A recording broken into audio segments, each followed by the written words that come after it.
conspiracy theories. I'm already look like a crazy person enough. I don't need a conspiracy calendar behind me. No, we actually need it mounted directly behind you at all times. Instead of my dresser that's been in boxes for like 2 months here that is still not put together. Exactly. Alden's Conspiracy of the Month Club. Yeah. Yes, I like it. It's a depressing club. All right. So on our 9/11 show, we have Brad Binkley. We have the homeless conservative Blake Fisher. Oh, yeah. I liked him a lot. That was fun. Kevin Leatherbarrow from Cascade Effect. Tony Rosales from Cascade Effect. And we've sent out invitations to a few others, including Dave Benner, Sam Whip, and Tim Crosby. Okay, cool. So Swampcast, Black Flag, and, he doesn't need an introduction, Dave Benner. He just is the man. So hopefully we get some. We have a few more other invitations going out, and we'll see who all bites. But do you think he's going to tie Thomas Paine to 9/11? Or I would love that. Yeah, that would be pretty fun. I would love to see if he could pull that off. So yeah, make sure you come early that night. And Alden, that is not innuendo. Make sure you arrive at the show early that night because we're starting at 7 p.m. Eastern that evening. And I think, Alden, we're just going to say you and I are planning on going till about midnight that night.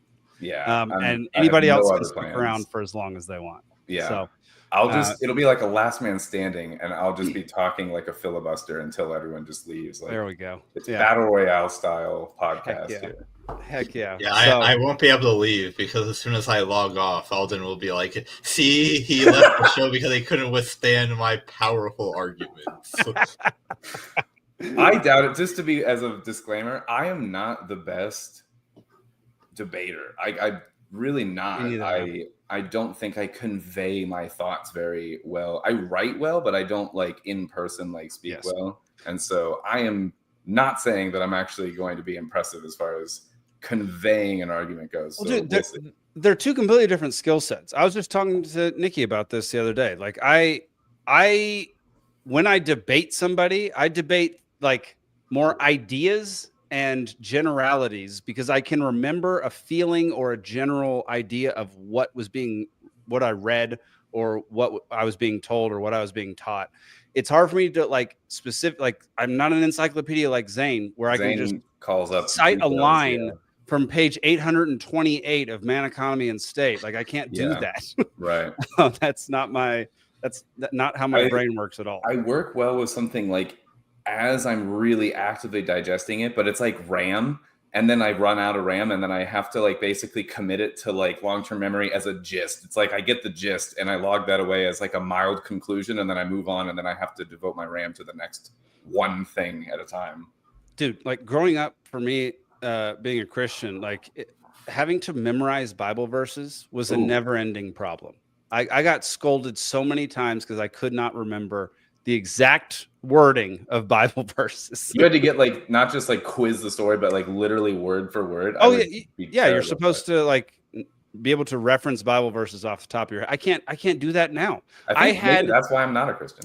I had one Bible verse sitting on my desk for 3 years, and I could not tell you what it is right now. 3. I love it. 3 years, and you're I don't know. Just get the vaguest idea. It's fine.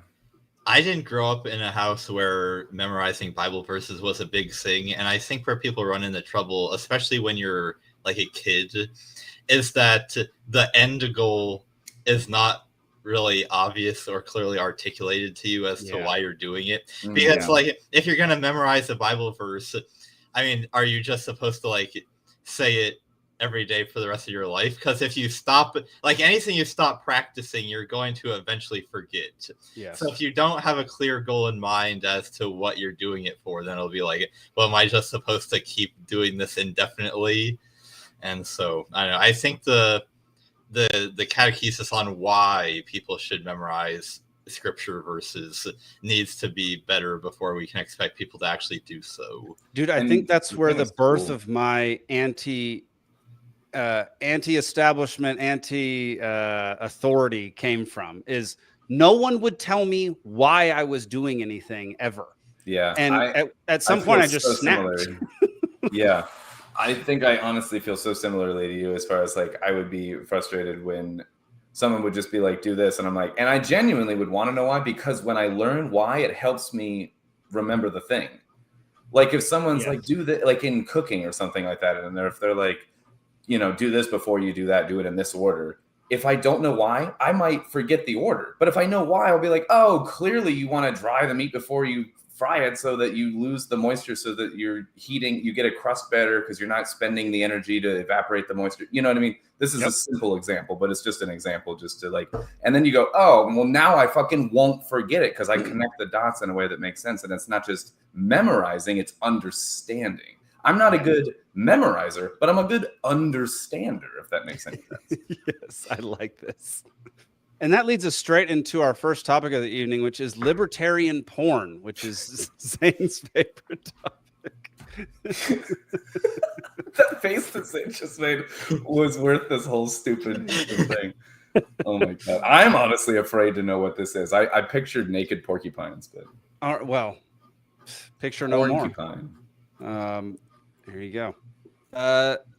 The FBI raided the house of John Bolton earlier this week. That is the libertarian porn. So picking up where that left. Do I think anything's going to come from this? Absolutely not. They raided him. But it is a lot of mustache wax. Dude, Ambassador Bolton look at his mustache. Yeah.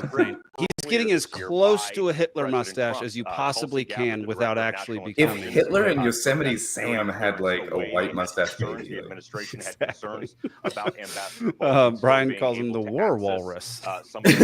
Great. Some of those security clearances. It's also notable that it turns out that basically he just had classified documents, and he may have emailed friends or family or somebody about these classified documents, and those were intercepted by foreign intelligence agents. Whether or not he knew it was going to be intercepted or he actually purposefully sent it to them is yet to be seen. But this could be like one of those things where it's like the oops, I used an unprotected email and like didn't like send it to a foreign, but like knew that it would be intercepted. I don't know. I'm not saying that is the case, but it would be all too easy. Yeah. Director of National Intelligence took that security. So this is something that, I mean, libertarians have been wanting John Bolton to go down for years and years and years, and this is not what's going to happen, but it is nice to see John Bolton in the news for extremely negative reasons. We'll follow up on this later and see did anything come of this, or is it business as usual? But. So go ahead. I don't even need to like assume or speculate on whether he was intentionally leaking this intelligence or if he just had it somewhat carelessly stored on his server or in his house. Because when Trump was getting prosecuted for this back in 2022, this is what everybody was saying about how it's obviously a political prosecution, because it's literally everyone involved in government does this to one extent or another, because there are so many different rules about all these documents that it's just everybody breaks them. And if you really cared about actually enforcing the law, then like every member of the intelligence community would probably have to be arrested for some law that they broke. And the fact that they're very selectively enforcing it on Trump when they don't do it on anybody else, that's why it's a political prosecution, even if you can technically say Trump broke the law by having these documents in his house. Right. And now we can see John Bolton's literally doing the exact same thing. And I'm sure a bunch of his deep state companions are now having a conniption fit about how John Bolton is being politically prosecuted. It's like in Game of Thrones when the leader of the Night's Watch is like, look, if we killed every member that ever ran off to a brothel one night, there would be no Night's Watch. Like, everyone does it, but we also can't just let you do it. Which kind of thing. Does seem like a very libertarian way to get rid of most of government officials. Like, that sounds pretty good. Let's do that. Let's start enforcing these rules willy-nilly. In fact, let's not even go by the letter of the law. Let's just go by the sense of the law and just arrest anybody who's ever had anything to do with things that are confidential or classified. I got to say, Nikki came up with the best title, The Walrus. I was trying to say it in my head, and I couldn't even pronounce it in my mind. That's the hardest thing. So you try to do it. The walrus. Walrus. There are too many consonants right in a row. Oh, and man. Bad consonants. RLR. I don't think I've ever seen that together before. Roll. That is so funny. All right. Well, I didn't want to spend tons of time on this because nothing has come of it yet. Fair. So if I just wanted to just kind of touch on the fact that comes up, it could be a win. We'll get into it next time or whatever. Yeah.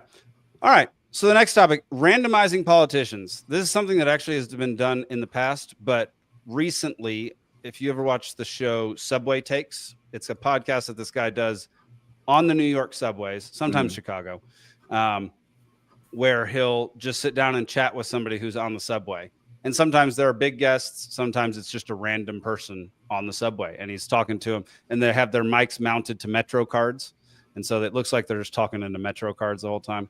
Anyway, it's called. Okay. I think I've seen that thing because I was like, why? At first I was like, why are we talking into the cards? Yeah. Okay. It's called Subway Takes. And he basically says, okay, what's your take? And the person gives them one take that they're passionate about. Like a hot take or just any take or like any take they want. Any take they want. In fact, they tried to have Kamala Harris on the show during the election. And the host of the show said her take was so stupid and incoherent that he could not air the episode. They couldn't gather enough to make an episode out of it? Oh, my God. They recorded it and everything.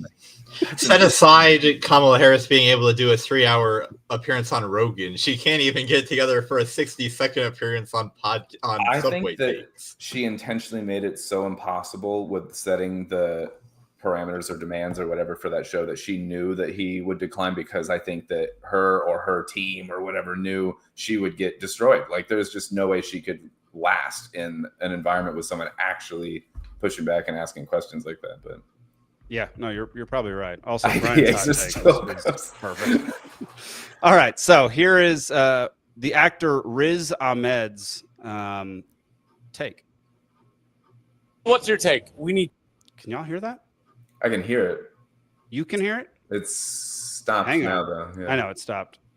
I couldn't hear it. So all I give heard me a was, second. what's your take? Give me a second. Let me make sure I can hear it so that I can remember. I can read it, though. If it comes to that.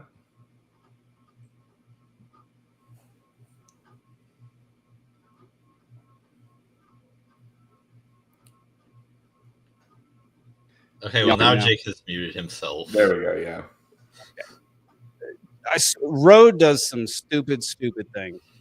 Great mic, horrible software. Okay, here we go. To stop having all elections of any kind, and we need to choose all of our politicians and leaders through a completely randomized lottery system. 100% disagree. That's one of the worst ideas I've ever heard in my life. I'm genuinely shocked that you're saying that. I'm shocked that you're saying this. What's bad about it? So no more voting. Well, first of all, no one really votes that much anymore. Do you know what I mean? Turnout is pretty low. True. And second of all, what are you afraid of if you do that? That we might get bad politicians? Yes, that is what I'm afraid of. Okay, yeah, right. You see how stupid it sounds when you say it? Yeah, thinking about the way the world is moving right now. I guess it's just like, can it get worse? It can't really get worse. I mean, Donald Trump, he's not good. The bar is already like in like hell. I'm trying to think if a randomized... Completely right. Like the guy, you can't like pronounce your name, he's in. Substitute teacher that you're dressed like, that guy.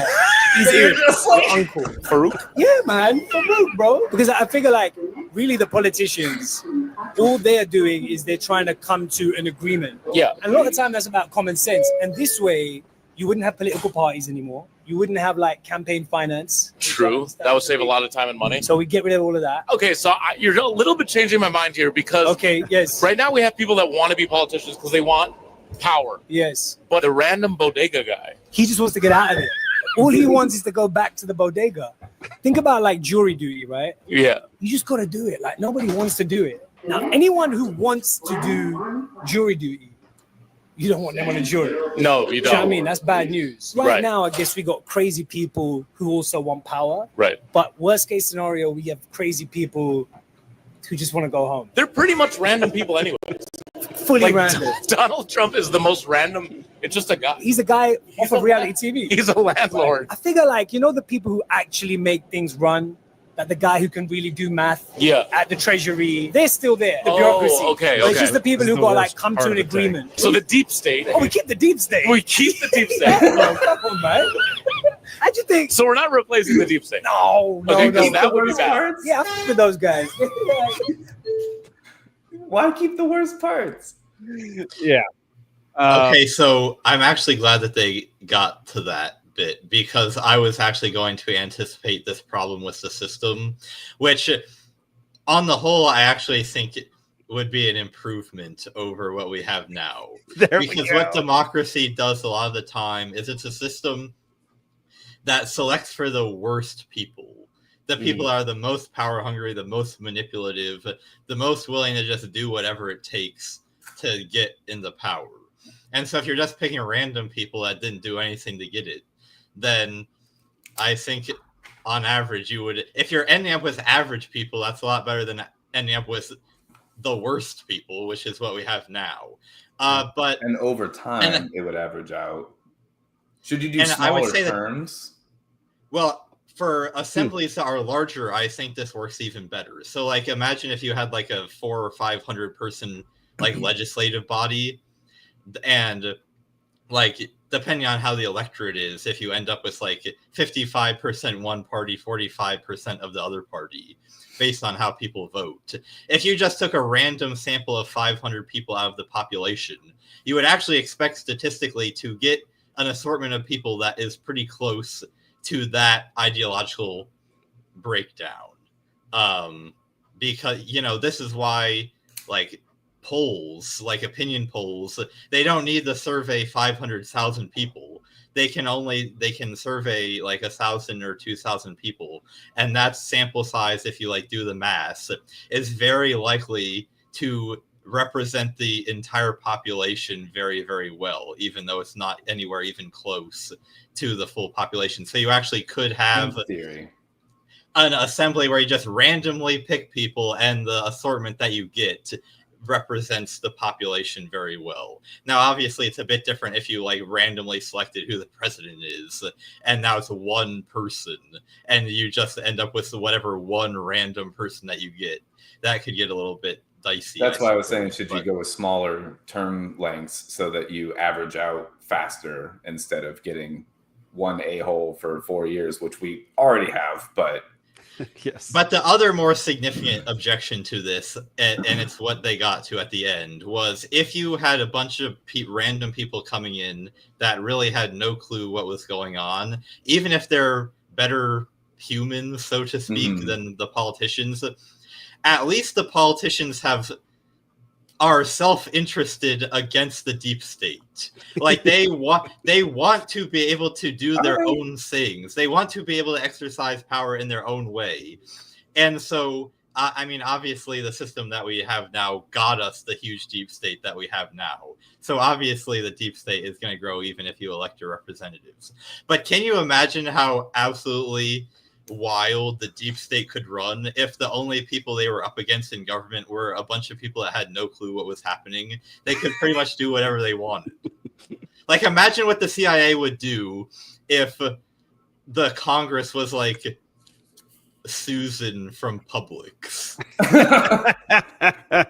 I have a couple of things to add to that. One would be more of a question than anything. What if it was a pool of people where it's not literally random based on every citizen in the country, but people that have volunteered for this so that show interest and qualify with some small test just to show that you understand how government works in the smallest of ways. Like, and then I don't even know why we're taking this so seriously, but it's a fun thing. It's a fun thought experiment. Yeah. Yeah. The other thing I was going to say before they even got on I was writing notes about this, like before they even got to this, like on the subway thing, is that if you randomize like who is the elected officials, you really, in my opinion, don't change fucking much. Like, because the deep state is, I think, everything. Like the lobbying system in the deep state. I was going to say you might help with the lobbying if you don't have like the parties anymore, because it's harder to buy off people before they get in. But you still can appeal to someone like once they're in. So it's not like all gone or whatever. But hey, there he is. There he is. Cheers, fellas. I'm an agent of chaos, so like I'm interested in how this would go. You know, I would want to see this.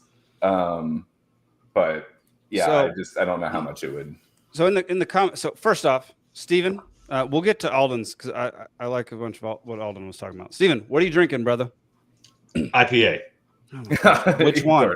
Cheers to you, Brian. Scofflaw. I didn't know if you saw that. I was going to bring it up. The only one you're allowed to drink on this show ever again is the one with the pretty label. I have been trying all week to get there, and I will make my pilgrimage again very soon. Otherwise, you might get a just ban from the show. That might be the only stipulation you get for getting to come on this show. You just have to talk the whole time beneath a Fed marker, like the entire time. There you go. Actually, I'm just going to come up with some AI thing that plasters your face to look like Hitler. So, or I can just drink blonde Guinness through a straw. There we go. You can do that. Hitler with an IPA mustache. That's good. Also, how you doing, Steven? Doing great. I'm super stoked. Finland just came home with the world championship for the air guitar competition for the first time in 25 years. I could never have guessed what you were going to say there. Wow. Wait. There's an actual air guitar competition? Oh, yes. Steven's been watching too much of the Ocho. Honestly, that might be worse than the Ocho. No, last 2 years ago, I was watching the Ocho, and it literally was the air guitar championships. That's no, it wasn't. I was watching. I saw the corgi paddleboarding races on the Ocho. What? Where people paddleboard race with their corgis after dodgeball? Is that when they came up with? Yes, they absolutely did. Yeah. So it's a joke. It's a joke channel. But ESPN actually does it. Oh wow! But it's a joke channel, right? Yes. You don't respect the people who play air guitar, right? They'll do like like boxcar derbies at the Iowa State Fair. Steven, that was a great avoidance of my question. Yeah. Do you respect the people who win the air guitar championship? It's tough. It's like did you ever see Paul Rudd do the lip syncing battle with Jimmy Fallon? Yes, he was good. So every now and then you see one, you're like, oh, that guy's fun at a party, right? But like, would I have like a fantasy air guitar team? Hell no. I think respect should be separated from appreciation, because I can appreciate the entertainment of it, but I don't necessarily respect. I feel like respect is too strong a word. Okay, I like that, because I did have an appreciation for Paul Rudd's whatever he did, and Tom Holland and a few of those guys who did that. They were very good at that lip syncing, even though that is useless. Oh yeah. I mean, there's some guys I watch on Facebook that they're paying their mortgage with it. There's some people that are singers that go on stage and get paid millions of dollars to lip sync to their own songs that somebody else ghost wrote. So I mean, yeah, there you go. Okay. Let's go back to the randomizing politician. Alden, what was you posed a question at the very beginning? What was the pool of people? So instead of literally every citizen, it would be people that have volunteered. So rather than asked a qualifier of some kind. Rather than volunteering, I want nominations. Oh, I like that by your fellow of nominations. But then it becomes a popularity contest, and then the people with the most financial backing just win, and then I don't like. No, I don't need hundreds. I need 5.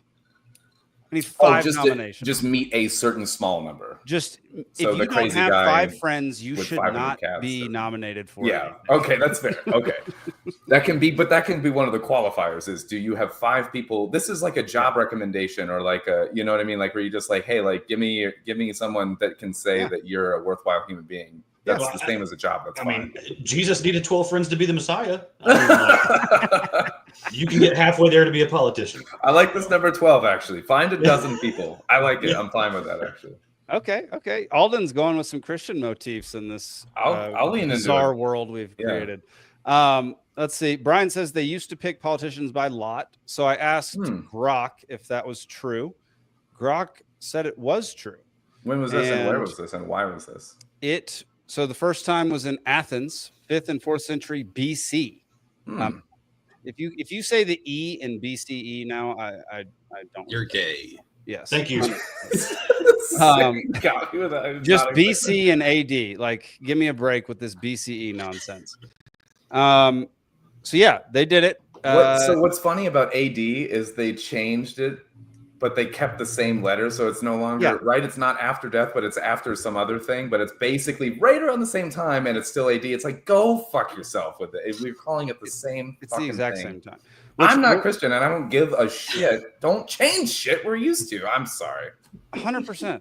If anything, go back to the 13-month calendar, but don't change. Yes, I agree with that though, but we fucked that before. Yeah, anyway, no, that's all screwed. So, Greece used to do it. Medieval and Renaissance Italy, Venice, Renaissance. Florence. I'm kidding. Modern examples, Ireland does it currently. No. Yeah. Really? 2012 to present. But maybe that's why they don't get anywhere. It's for specific. It's not for like president. It's for specific things. So it's citizens' assemblies and things like that. Decide who picks up trash. Canada did it for 3 years before they realized it was a terrible idea. If Canada decides it's terrible, then it must be really bad. France did it for 2 years. The Citizens Convention for Climate. I bet that was the most fun group of people to hang out with. How did they all get there, though? Did they like hitchhike on? The problem with randomly selecting people. Hang on, that's the funniest point. Just show up and be like, "How did you get here?" Like, just that's so stinking good, Alden. That is great. Sorry, Zane, go ahead. That would be a fun SNL skit, like a summit that no one arrives at because they can't get there. Like, sorry, Zane, go ahead. I'm on them. No, you have to be like Greta Thunberg and like sail there on your own. Right, but then how many people are going to be there? But the problem with randomly selecting people to go to a climate summit is that unless you can actually compel attendance, the only people that will even show up there, if they're randomly picked, are the people that are totally ensconced in the climate propaganda. No. So if I was picked, I would 100% show up, and it would we would show up, but we're also the exception. Like most people that don't buy into it would be like, this is a huge waste of my time. You still get the problem of you're appealing only to certain groups, either at polar ends of an extreme kind of a thing, and it still poses its own problems there. But yeah. That's fair. It is an interesting question. Yeah. And Stephen, since you didn't get to watch it, basically what this guy on Subway Takes proposed, his take was that we eliminate all elections and all government officials, elected officials, get elected via a randomized lottery system. Oh, wow. Mm. Yeah. And the guy was like, I don't know, that kind of scares me. And Riz Ahmed basically just said, it scares you to have bad politicians. Like, isn't that where we already are? Yeah, right. Does it get worse? Yeah. The flip side of it is they would not be replaced. There would be no replacement for the deep state. The deep state would still exist. That's like the dark caveat here. Yeah. Well, which you're not just going to get military generals. What we need is to randomize the people that are in the deep state. Like, imagine you just. Oh my God! Congratulations, you are now a CIA agent. That sounds like the next Kevin Hart movie or something. Stephen, what did you say right before that? It's not like you're going to get military generals drawn randomly, right? Correct. That would be devastating. This is what we were saying. Congratulations, you're the police chief of Boston. You know? Yeah. You're the director of the CIA. Like, Karen. Yeah. So this is what we were saying, is that basically what I think are all the important dark corner, shadowy moving parts that prop up all the fucking puppetry and pageantry and theater of government would not even change anyway. And how much would change? That we would just be bickering over different things, I think. I don't know. I really don't think it would change that much, because I really don't think that the system of government that we have on the surface level that we vote for does fucking much. But I'm not sure. I don't know. I think it would make people disinterested in government. I think it would actually to shift to the lottery system. No. Having the lottery system, I think people would be like, "Who cares?" Like, that's what I'm saying. Okay, yeah. So, which would be, I think, ultimately would be a great thing.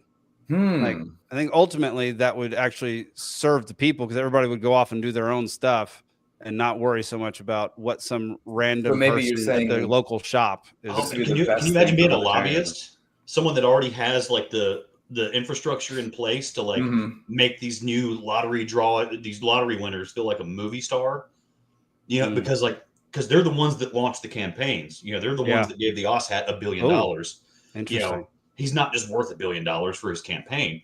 These are the people that have the money that inject that into campaigns. And now all of a sudden they're just on a random speed date of like, hey, we drew your number. All right, we're going to put you on TV. We're going to make a commercial for you. Oh, that'd be amazing. I brought up lobbying as something that would be interesting to see with this, and like, would it corrupt this system also? And it made me remember that I was going to say also the system that we have now that although I have my takes on the elections as well, and that I don't fully trust that, but I'm talking about not that, but nominating even too. And the whole system, I don't trust who we're presented with in general. And so this is all assuming as like a sort of an axiom for this entire thought experiment that we trust this to actually be truly random and not be meddled with. And I don't even trust that would even work necessarily. It would be on the blockchain. It would be public. Everyone would know it was randomized. If it was on a blockchain, is that what you're saying? Yeah, like, okay. 100%. Yeah. If it was truly random. Brian brought back libertarian porn into this. That tiny chance of randomly becoming the Fed chair. That'd be great. That'd be great. Oh, yeah. But then at the end, you find out you're just a placebo in the randomized trial. That's pretty good.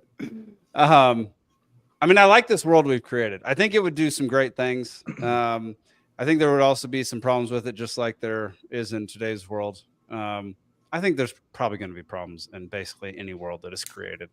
I don't know. Zane, you probably have some thing to say about that. Is there always going to be a problem? Is there always going to be a problem in any type of world, any type of government that is created? Until Jesus comes back, yes. Okay, there we go. I think there's always a problem. It's just a matter of like, you know, with opportunity cost and what, it's just choosing what kind of problem do we want to take, because everything has its pros and cons. Yeah. But in general, there's always, you know, a trade-off. But yeah, 100%. And this is actually an important point to reflect upon, because libertarians often get accused of like being utopian. It's like I've encountered the argument, oh, you just think that if the government goes away, everything will be perfect. And it's like, no, I definitely don't think everything will be perfect, but everything will be better than it is now. I will take that world and those problems over this world and these problems. Thank you very much. Yeah, exactly. Yeah. That's pretty much how I look at it too. All right, let's move on to Sagar's straw man. I think I spelled his name right. I can never remember if it's 2 A's before the G or after the G. So it is what it is. Let me bring up his tweet. So he tweeted out. You were apparently right. August 26th. So a couple days ago.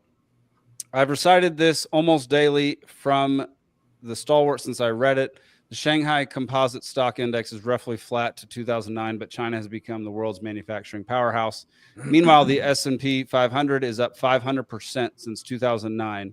But as a country, we are, sorry, I should have clicked on this earlier, much worse off. And it shows this chart, Years of Dead Money is the title of this chart. And then he retweeted it. The S&P 500 increased 65% under Joe Biden. Was the economy good under him? The libertarians, who apparently hated Biden and are triggered by this tweet, triggered by this tweet, need to reconcile themselves to that question. This is the world of economics. So Zane, I'm going to send it to you. First off, what libertarians are triggered by this tweet? I'd like to know. Well, I honestly don't know what his point is. That's more my question, honestly. I don't know if I'm triggered. I'm baffled. Yeah, because he's assuming that anybody thinks that the stock market is a good indicator of like overall economic health. Which, if you know anything about finance, you will know. Like the prime factors that determine like the the height of the stock market is, I mean, for one thing, interest rates, because okay, finance time, because I unfortunately have to explain this. Unfortunately, I have to explain this. Famous last words. When financial analysts are looking at a stock and thinking, how much should I pay for this stock? What a stock represents is, yes, it's an ownership of a very small piece of a company. But what that ownership is giving you the right to is giving you the right to a series of future cash flows. So because I own one share of this company's stock, I expect to receive X amount in dividends from this company out into the future. So it's a little bit easier if the company currently pays dividends, because you can say, okay, if they pay dividends of $1 per share, then I'll get that dollar this year, and I'll get it the next year, and I'll get it the next year, and on into the future. And so if the company doesn't pay dividends, then you kind of have to do make some assumptions about when they're going to start paying dividends and how much that's going to be. But I say that all to say that you are backing into the current value of what a share price is, for today, based on what kind of money you think you're going to receive in the future, and very importantly, what interest rate you're using to discount all of these future cash flows from the future back to now, because we all know that like $1 in a year is not worth as much as $1 today. So if the right to $1 in a year is worth a little bit less than $1 right now, but that interest, like the difference in a 4% versus a 5% interest rate, could be a big change in the value of the cash flows once you discount all of them back to today. So the change in the discount rate really doesn't have anything inherently to do with the fundamentals of the business whose stock it actually is. If you're just saying, oh, the prevailing interest rate in the market is 4% versus 5%, nothing about that company has really changed. It's just how you're evaluating the future cash flows that you think that company will produce. So for one thing, it's driven by interest rates. And for another thing, it's driven by anticipated cash flows that could be years or decades even into the future. When financial analysts are valuing stock, they're not saying, we think the company is doing great today. And they're especially not saying we think the entire economy is doing great today. It's the sum total of their evaluation of how the company is going to perform over the next many years. So, of course, the state of the economy today plays an important factor in that. But we're not claiming that, high stock prices mean that everything is great. So people that are going around this segment is appropriately titled because it is a huge straw man, to say, oh, you're triggered because you think that the stock market is a good indication of economic health. It's like, no, I never said that. Right. Say when I said that. So the 3 bullet points that I was writing while listening to this were, and one of them that you said was, how much is the economy tied to the stock market? So that one I was already like, I don't think these things are synonymous at all times. The other is, how much is the economy tied to the president? And then the other is, if it is tied to the president and decisions that their administration makes, in this case, if it was something that was like, I don't know, printing a ton of money and inflation, is that going to be reflected in the current time more or down the road later? Like, is it going to be something that you're going to see? So then looking at the economy based on the stock market or whatever at that time, how much does that even tell? I don't know, the whole story. Anyway, that's another really important point, because if you're pumping a bunch of money into the system and giving it to all your friends at the big companies, what do you think is going to happen to their stock price? Yeah. It's obviously going to benefit that company because they're getting a load of free money. What did you think was going to happen? Yeah, 100%. Steven, you got anything to add to that? It's myopic to think that the stock market or any of the indices on the stock market, any of those are by themselves an indicator of a healthy economy. Yeah. I mean, it's real easy to look at something and go, oh, well, hey, that number went up, but there's so many other metrics you can look at. What is the average weekly cost of groceries for a family compared to the average earning for, a week of pay? Mm-hmm. Yeah. I mean, just look at that. Look at the price of a tank of gas. Dude, 100%, man. Yeah. Because that's one of those stories that when Mitt Romney was running for president, somebody looked over at him and asked him, like, how much does a gallon of milk cost around your house? And he had no idea. Yeah. Because that man has not bought his own gallon of milk in 20 years. Yeah. Yes. And so it's the disconnect right there. And that just shows you that what they look at is like, hey, we're making this sales pitch. Everything's great. Rainbows and sprinkles. But there's so many other metrics that say, this sucks. I mean, because I remember Joe Biden was president. And we'll say, we'll put that in air quotes when he was president. When Otto Joe Penn was Biden, president, number 17, was president. Right. Yeah. When Obama was in his third term, they had to redefine what a recession was to make us not in a recession. Exactly. They also had to redefine what a vaccine was, but that's another thing. Yeah, that too. Yeah. But that's the whole like I always love this, the spiking the football. This is the economic and financial equivalent of playing air guitar for a championship. Oh my. Yeah, that was great.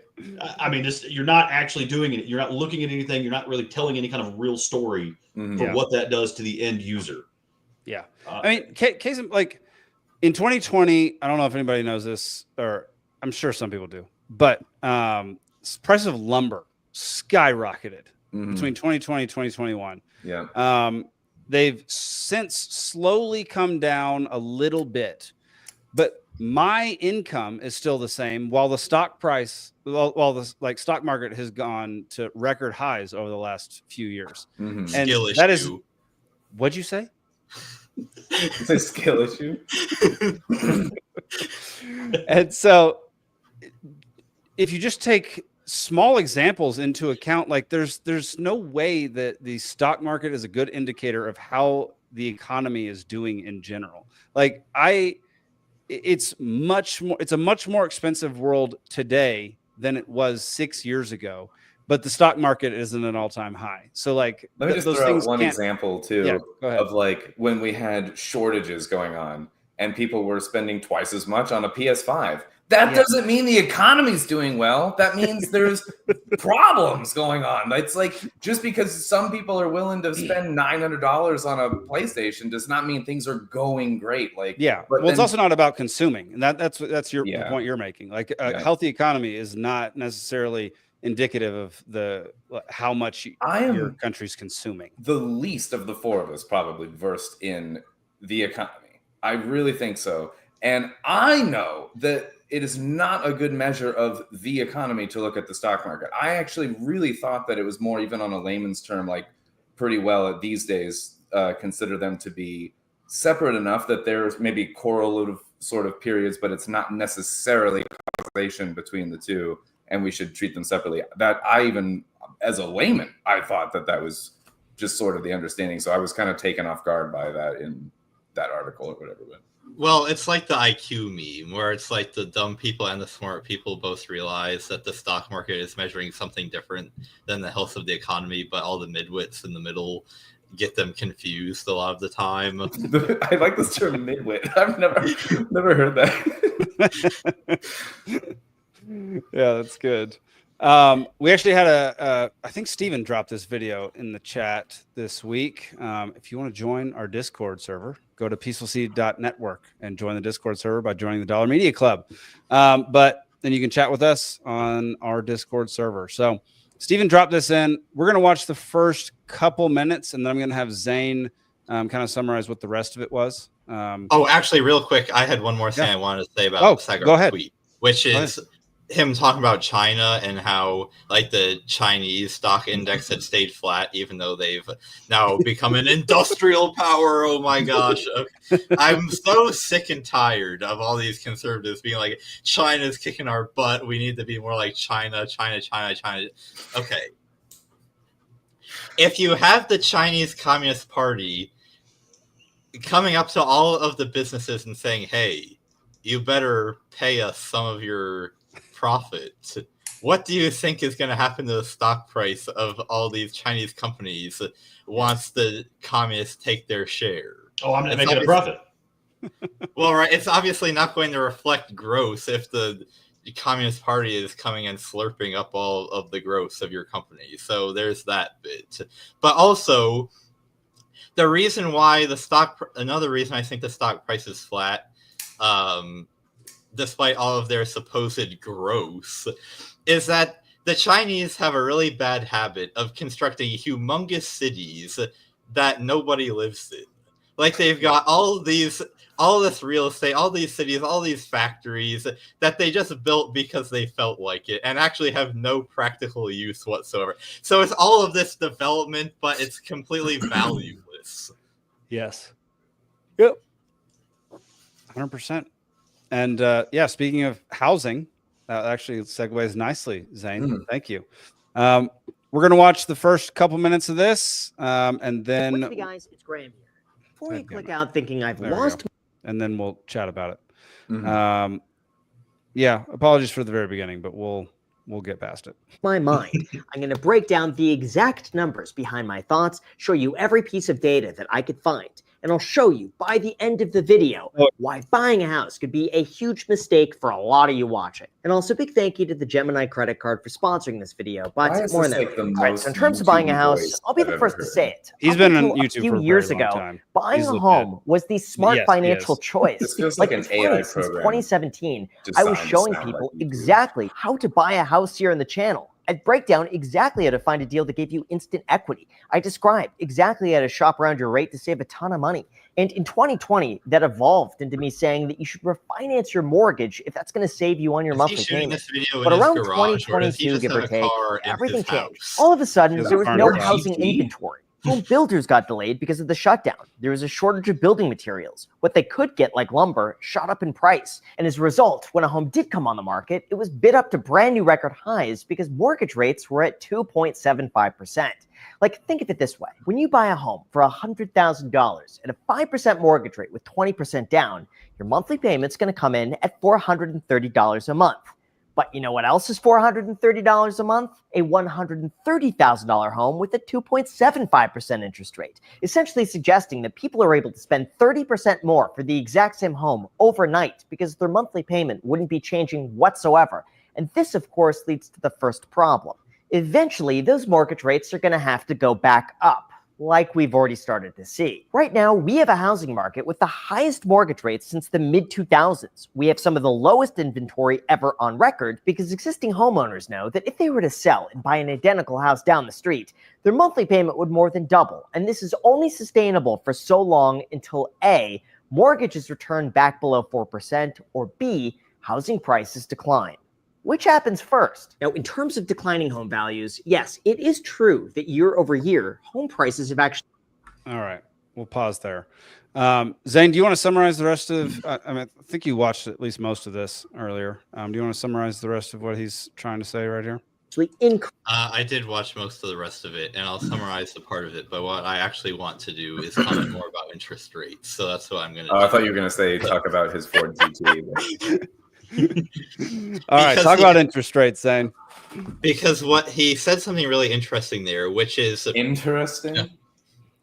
Okay. So he had that mortgage. He had that mortgage rate calculator there, and he was like, "Okay, if the house is $100,000 and the interest rate is this much, that means your monthly payment is this much, and then if you increase the decrease the interest rate, then the amount of house that you can afford, magically goes up because it's the same monthly payment, right? And he kind of presents that like, oh, it's just, the interest rate is just a random variable, and it would be better if people spent the amount on their house that they actually could afford, regardless of what the interest rate was. And it's very easy to slip into that kind of thinking when we're so used to the interest rate just being whatever the Fed says that it's going to be, and it has no connection to reality whatsoever, where it can feel like, wow, just because a bunch of people got in a room and said the interest rate is this percent, that somehow affects how much house I can afford, and that seems really weird. And that is weird because how interest rates are supposed to be set, if the interest rate was set on the market like the price of everything else is and how it should be set, the level of the interest rate would reflect something really important, which is what is the level of savings that people have? Like, how many resources have people set aside to be saved for future use? 3. And if the interest rate is lower, that means that there's more resources saved up for future use. And if the interest rate is higher, that means there's less resources saved for future use. Yeah. So if you're buying a house and you have to borrow money in order to do that, if the interest rate is lower, that means there's more savings to go around that you are able to access, which means it actually makes sense why in a lower interest rate environment, you would be able to buy more house for the same amount of monthly payment because there's just more resources available for you to have that larger house. Whereas if the interest rate is higher, there's not quite as much to go around. So you need to cut back on the amount of house that you can afford, via your monthly payment, because, hey, we can't be giving you this crazy amount of house because we as a society aren't rich enough to have produced that yet. So what you're saying is it makes no sense that Larry Silverstein wanted to privately lease the World Trade Centers. Is that what you're saying? Right. Yeah. No, what I'm saying is that the Federal Reserve makes us lose really crucial information about the economy that if we had that information would make the rest of the economy make a lot more sense. Oh, I misunderstood. That's really interesting. In that sense of like how our medical system, at least what they're taught while they're in school, is based on informed consent. So your doctor comes in, he's supposed to say, hey, you got this condition, you've got this problem, I recommend this treatment, this is what could go wrong with it, this is what it's going to cost you, right? And you go through all the pros and the cons, the ins and outs. What if the financial products in this country were the same way? Now, obviously, if you have a fiduciary, which is someone that's working in your best interest, like a Schwab or somebody like that, they're going to have those discussions with you. But when it comes to something like buying a house, you're not told, hey, by the way, up to 20% of this home's value is speculative. If you really price the wood and the concrete and the electrical wires and the actual labor that built it, and you even appreciate that over time at, let's say, the rate of inflation, it's still not going to be within 20% of this actual sticker price. Where's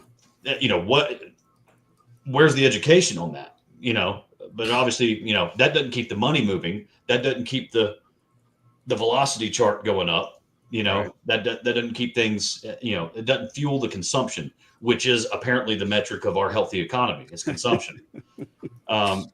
It's really interesting. In a Keynesian system, you're correct. Right. Yeah. So it's crazy to think about that. And then you go further on in the video and he starts talking about, everybody's demonizing, BlackRock and these investment firms are buying up all the houses. There's several states where they own up to 20% of all the houses in the state and this, that, and the other.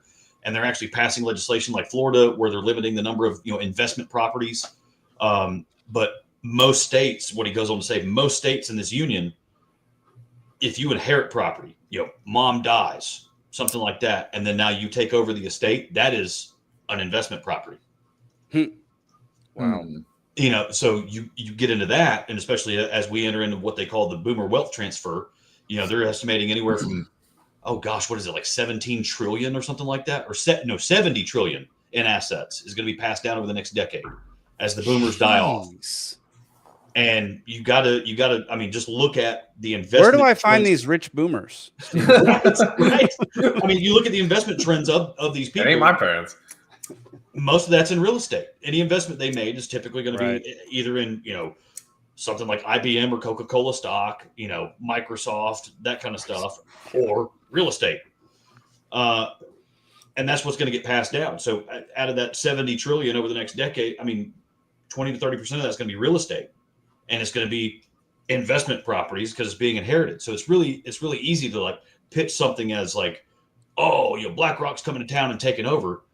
And in some sense they are. There are some neighborhoods where investment firms are buying up the entire neighborhood, but the developer designs those that way to where it's meant to be a rental community, and they build it for the amenities because there's people that hop around from place to place, actors and what have you, the gig economy, all that kind of stuff. They want nice places to chill out for 4 or 5 months at a time.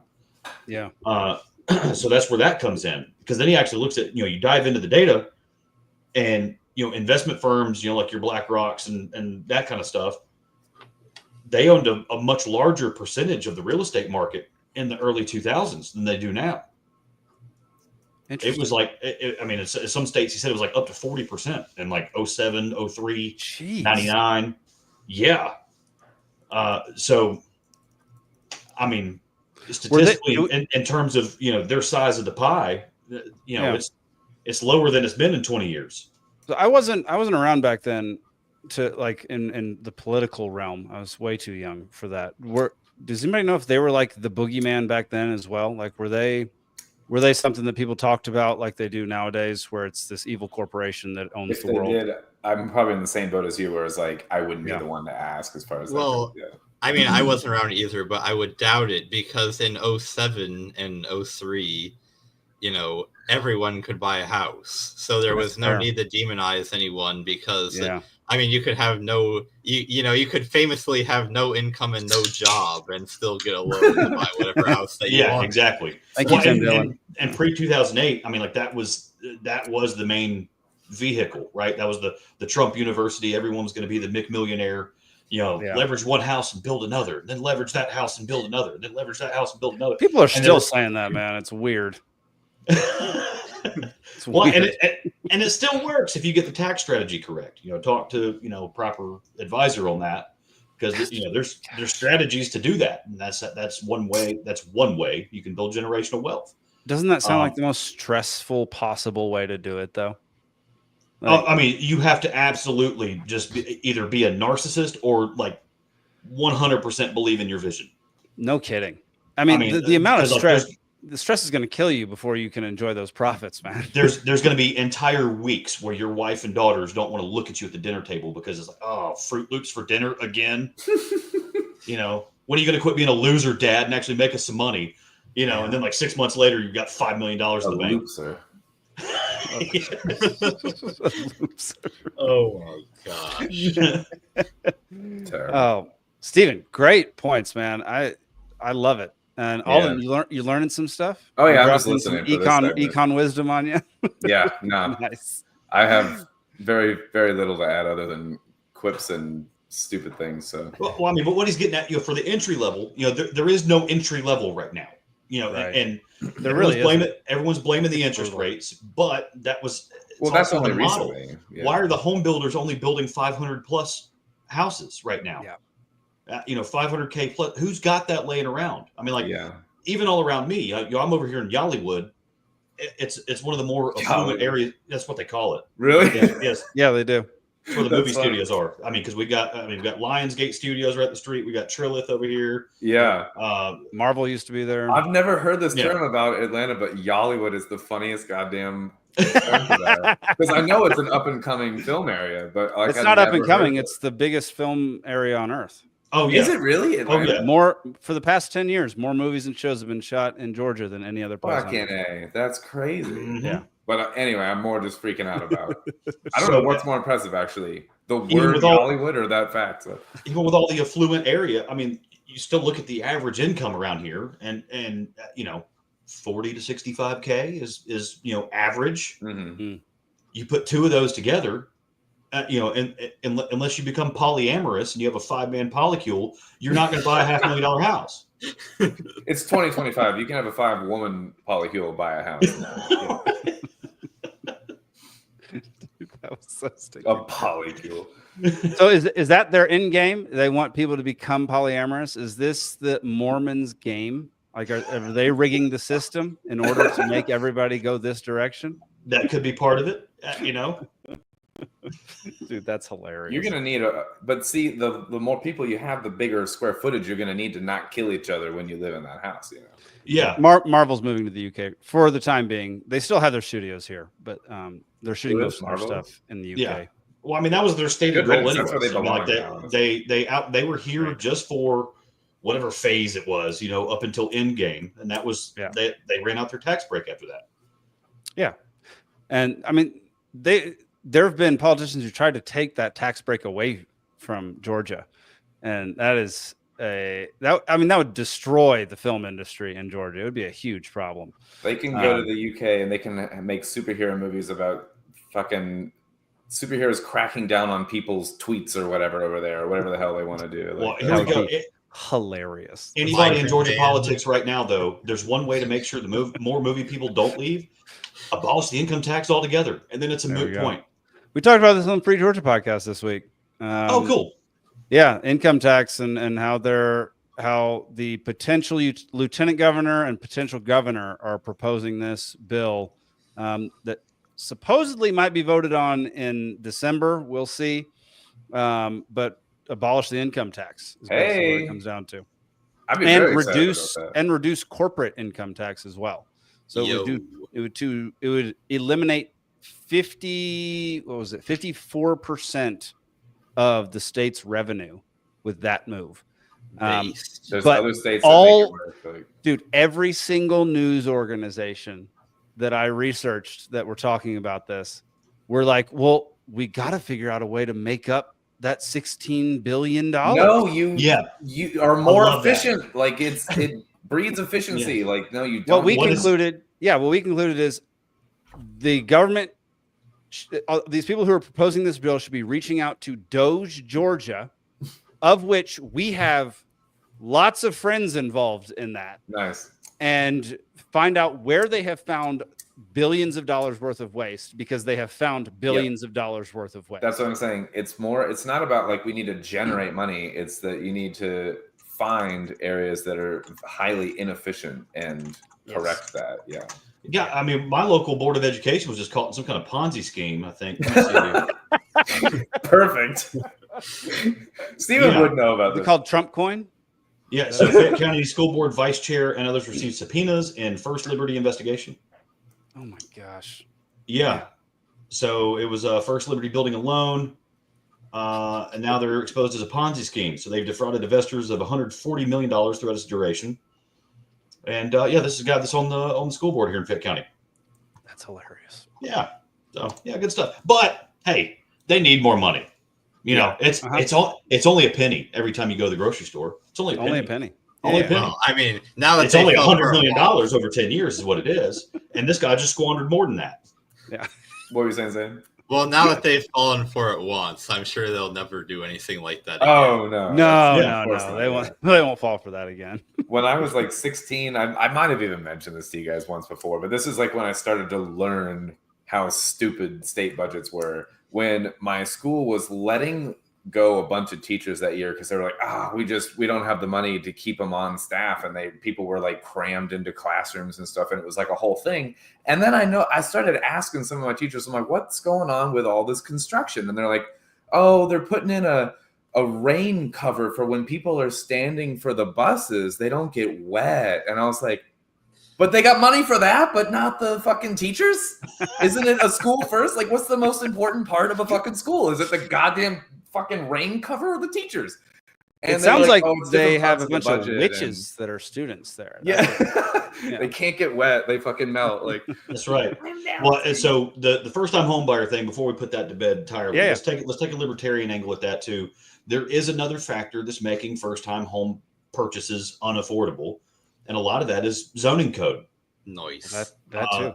So, you look at, certain areas of the county that, where property is typically cheaper, you have to have larger tracts of land. So I know, out that's here a hard word to say, where I am, right. Tracts of land. Once you get out here in the country, agricultural residential zoning, typically you need 5 acre minimum. Why? Because that's per acre, that's the cheaper land. And that's, your first time home buyers, that's where they could live, is out in the country, unless they want to live in an apartment, which who wants to do that these days? They need to live out in the country. Live out in the country if you can. Exactly. Well, I've already resigned myself to, the only house I'm going to ever be able to afford is like somewhere an hour and a half away from where I currently live. So, Zane, I feel like there's a mountain right next to me that could be all yours, brother. Zane Mountain. So you got that, and then you got square footage requirements. So there's the lower density residential areas inside the city. So near where I am here in Fayetteville, 1,500 square foot minimum. why can't, if it's a retiree or a first-time home buyer, it's a single person, why can't they build a 1,200 square foot house? Wow. Yeah. I mean, because that would be affordable. Are you saying it needs to be bigger than that? It can't Yeah, be smaller, yeah. like it has The to be. minimum square footage is minimum. 1,500. Minimum heated square foot. I think my house is only like 1,270 or something. It's not big. Yeah, minimum heated. So you could have an attached garage that's not part of the heated area. Right. So you take the garage out of most scenarios, or even some places that wouldn't even need a garage. Now you can, a lot of first-time home buyers, if they're single, you should reduce this to 950 or 1,000 square feet. You should not heat it, but then you should get one of Jake's heat bits. Heat bits. Yeah. Warm it with that, and then it doesn't count as square footage. You're darn right. They weaponize zoning here in Montana. They will zone. What is it? It's something with agriculture, but basically Helena, the closest town near me, which is the capital, has been expanding a lot over the last 5 years. And the outskirts has obviously always been zoned for agricultural, and people were starting to buy up little tracts of like 2 or 3 acres, 5 acres. Well, they made the Montana Congress made the minimum tract of land purchasable 20 acres. 20? 20 if acres. It's zoned agricultural and not subdivided anymore. So they're weaponizing this thing in order to attract fewer people. So like they're literally saying this too. Like it's serving a purpose. They're saying what the purpose is so that it will do that. But in your case, in what you're saying, Stephen, like if people just look at what Helena is doing and being like, look, they're literally zoning this thing so that it prices certain people out. That should tell you everything you need to know about what these things will do in cities or around major metropolitan areas. That's exactly right. And that's why I think it's a third of the counties in Tennessee opted out. Wow. Because there's certain standards that go in place that if you're going to have a zoning department, you have to have a GIS department, you have to have this, you have to have, inspectors and, a building department, all this kind of stuff. So it's, that number might have increased. It's been a couple of years since I've checked it, but Tennessee, it was a third of the counties in Tennessee said, nah, no thanks. and they just had the fire marshal go out and like, yep, looks safe. We're good. Wow. Well, Zane, another positive for being up here. You don't got to get any permits. There's no fire codes. There's no, there's nobody come out and check your property ever. Everyone mark this day and start counting, and we'll see how long Jake's house lasts. There you go. I'm literally sitting in it, Alden. It's going strong, man. It's great. Hey, we hope it stands forever. Let's form a polycule and go buy 20 acres in Montana. You would say polycule again right after I took a big old swig there. All right. Well, I think we've sufficiently berated our audience with enough econ knowledge for the night. So we're going to move on. I am not fucking drunk. Well, 19th or blue. Every pretty girl deserves to go to a ball. This is everything about it's a clam. I love it. I gotta be honest with you, I feel like I'm a little bit too drunk to stand up. On Wiedersehen, asshole. I'm drunk right now. All right. That is not what I wanted to show. Welcome to Drunkard of the Week, the part of the episode where we show somebody saying or doing something that can only be explained if they're drunk, but they're not. You can nominate folks through our Discord server, which you can join by going to peacefulc.network. You can also nominate via X by tagging us on X at Liberty Libation or hashtag Drunkard of the Week. This week, I believe Alden has mentioned this guy before. In fact, I think he mentioned him somewhat recently. But he is the Drunkard of the Week. And here you go. Oh, yeah. If it would play. Is the it playing? Australian guy? He's awesome. Is it playing for y'all? No. No. Hang on. Oh, he moved once. There was like a frame change. Is that the rapper from Little Rock, Arkansas, 501 Drive? Little Rock rapper. He better be the hero here because he's definitely the hero. Let me try to re-bring him in. That was weird. All right, let's try this one more time. Did you turn it off and back on again? Dadgum, man, it is not wanting to work. Oh, I'm sad. I'm gonna leave and come back, and we're gonna make this work. Yeah, honestly, that's what worked for me before. Was literally just like turn it off and back on. It's the There we IT go. crowd All right. So while he's gone, Zane, if you were in a world air guitar championship, what would your song be? Ooh. And why would it be Dragon Force Through the Fire and Flames? What a good air guitar song though, for real. Because like the music that I like, I don't think would like translate well. You got to pick something noodly, you know what I mean? For air guitar, yeah. I gotta say, every time that I ever play Guitar Hero, I put it on my lap and play it like a piano. I'm actually lap guitar it. Oh yeah, that's my secret strategy. You play slide Guitar Hero. That's hilarious. Dulcimer Hero in the house. Yeah.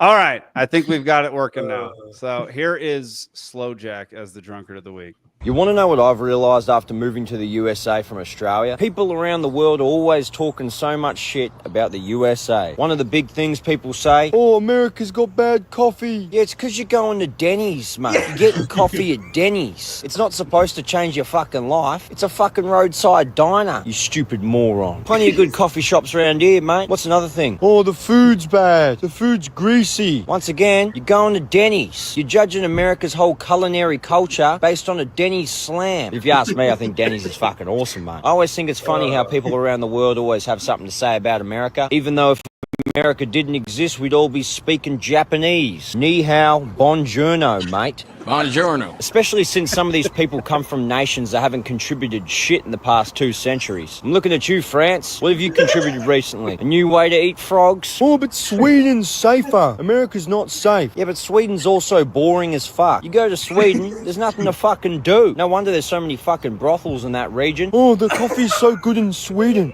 I don't give a fuck, but I'm going to stay in America because I like not being bored. If you know me, you know I'm a fucking patriot, mate. I live in the US South. This place rocks. I've been all over the world. This place is the best. My only complaint, you guys got man-eating fucking mosquitoes out here. So big, they sound like fucking lawnmowers flying through the fucking air. I saw a mosquito the other day pick up a fucking baby. It's so fucking big, mate. I got a mosquito living in my house that's that fucking big. We added him to the fucking lease. He's now a co-tenant. Anyways, thanks for watching. Peace. We want to be free to do what we want to do. Yeah. We want to get loaded. Yeah. And we want to have a good time. All right. He's a great follow on Instagram. It's Slow Jack, SLOE Jack. Dude is hilarious. The only pushback I'll give is I like frogs, but other than that, great point. You like frogs, but have they come up with a new way to make them in the last century? Right. Yeah, no. Oh, man. That point still stands, yeah.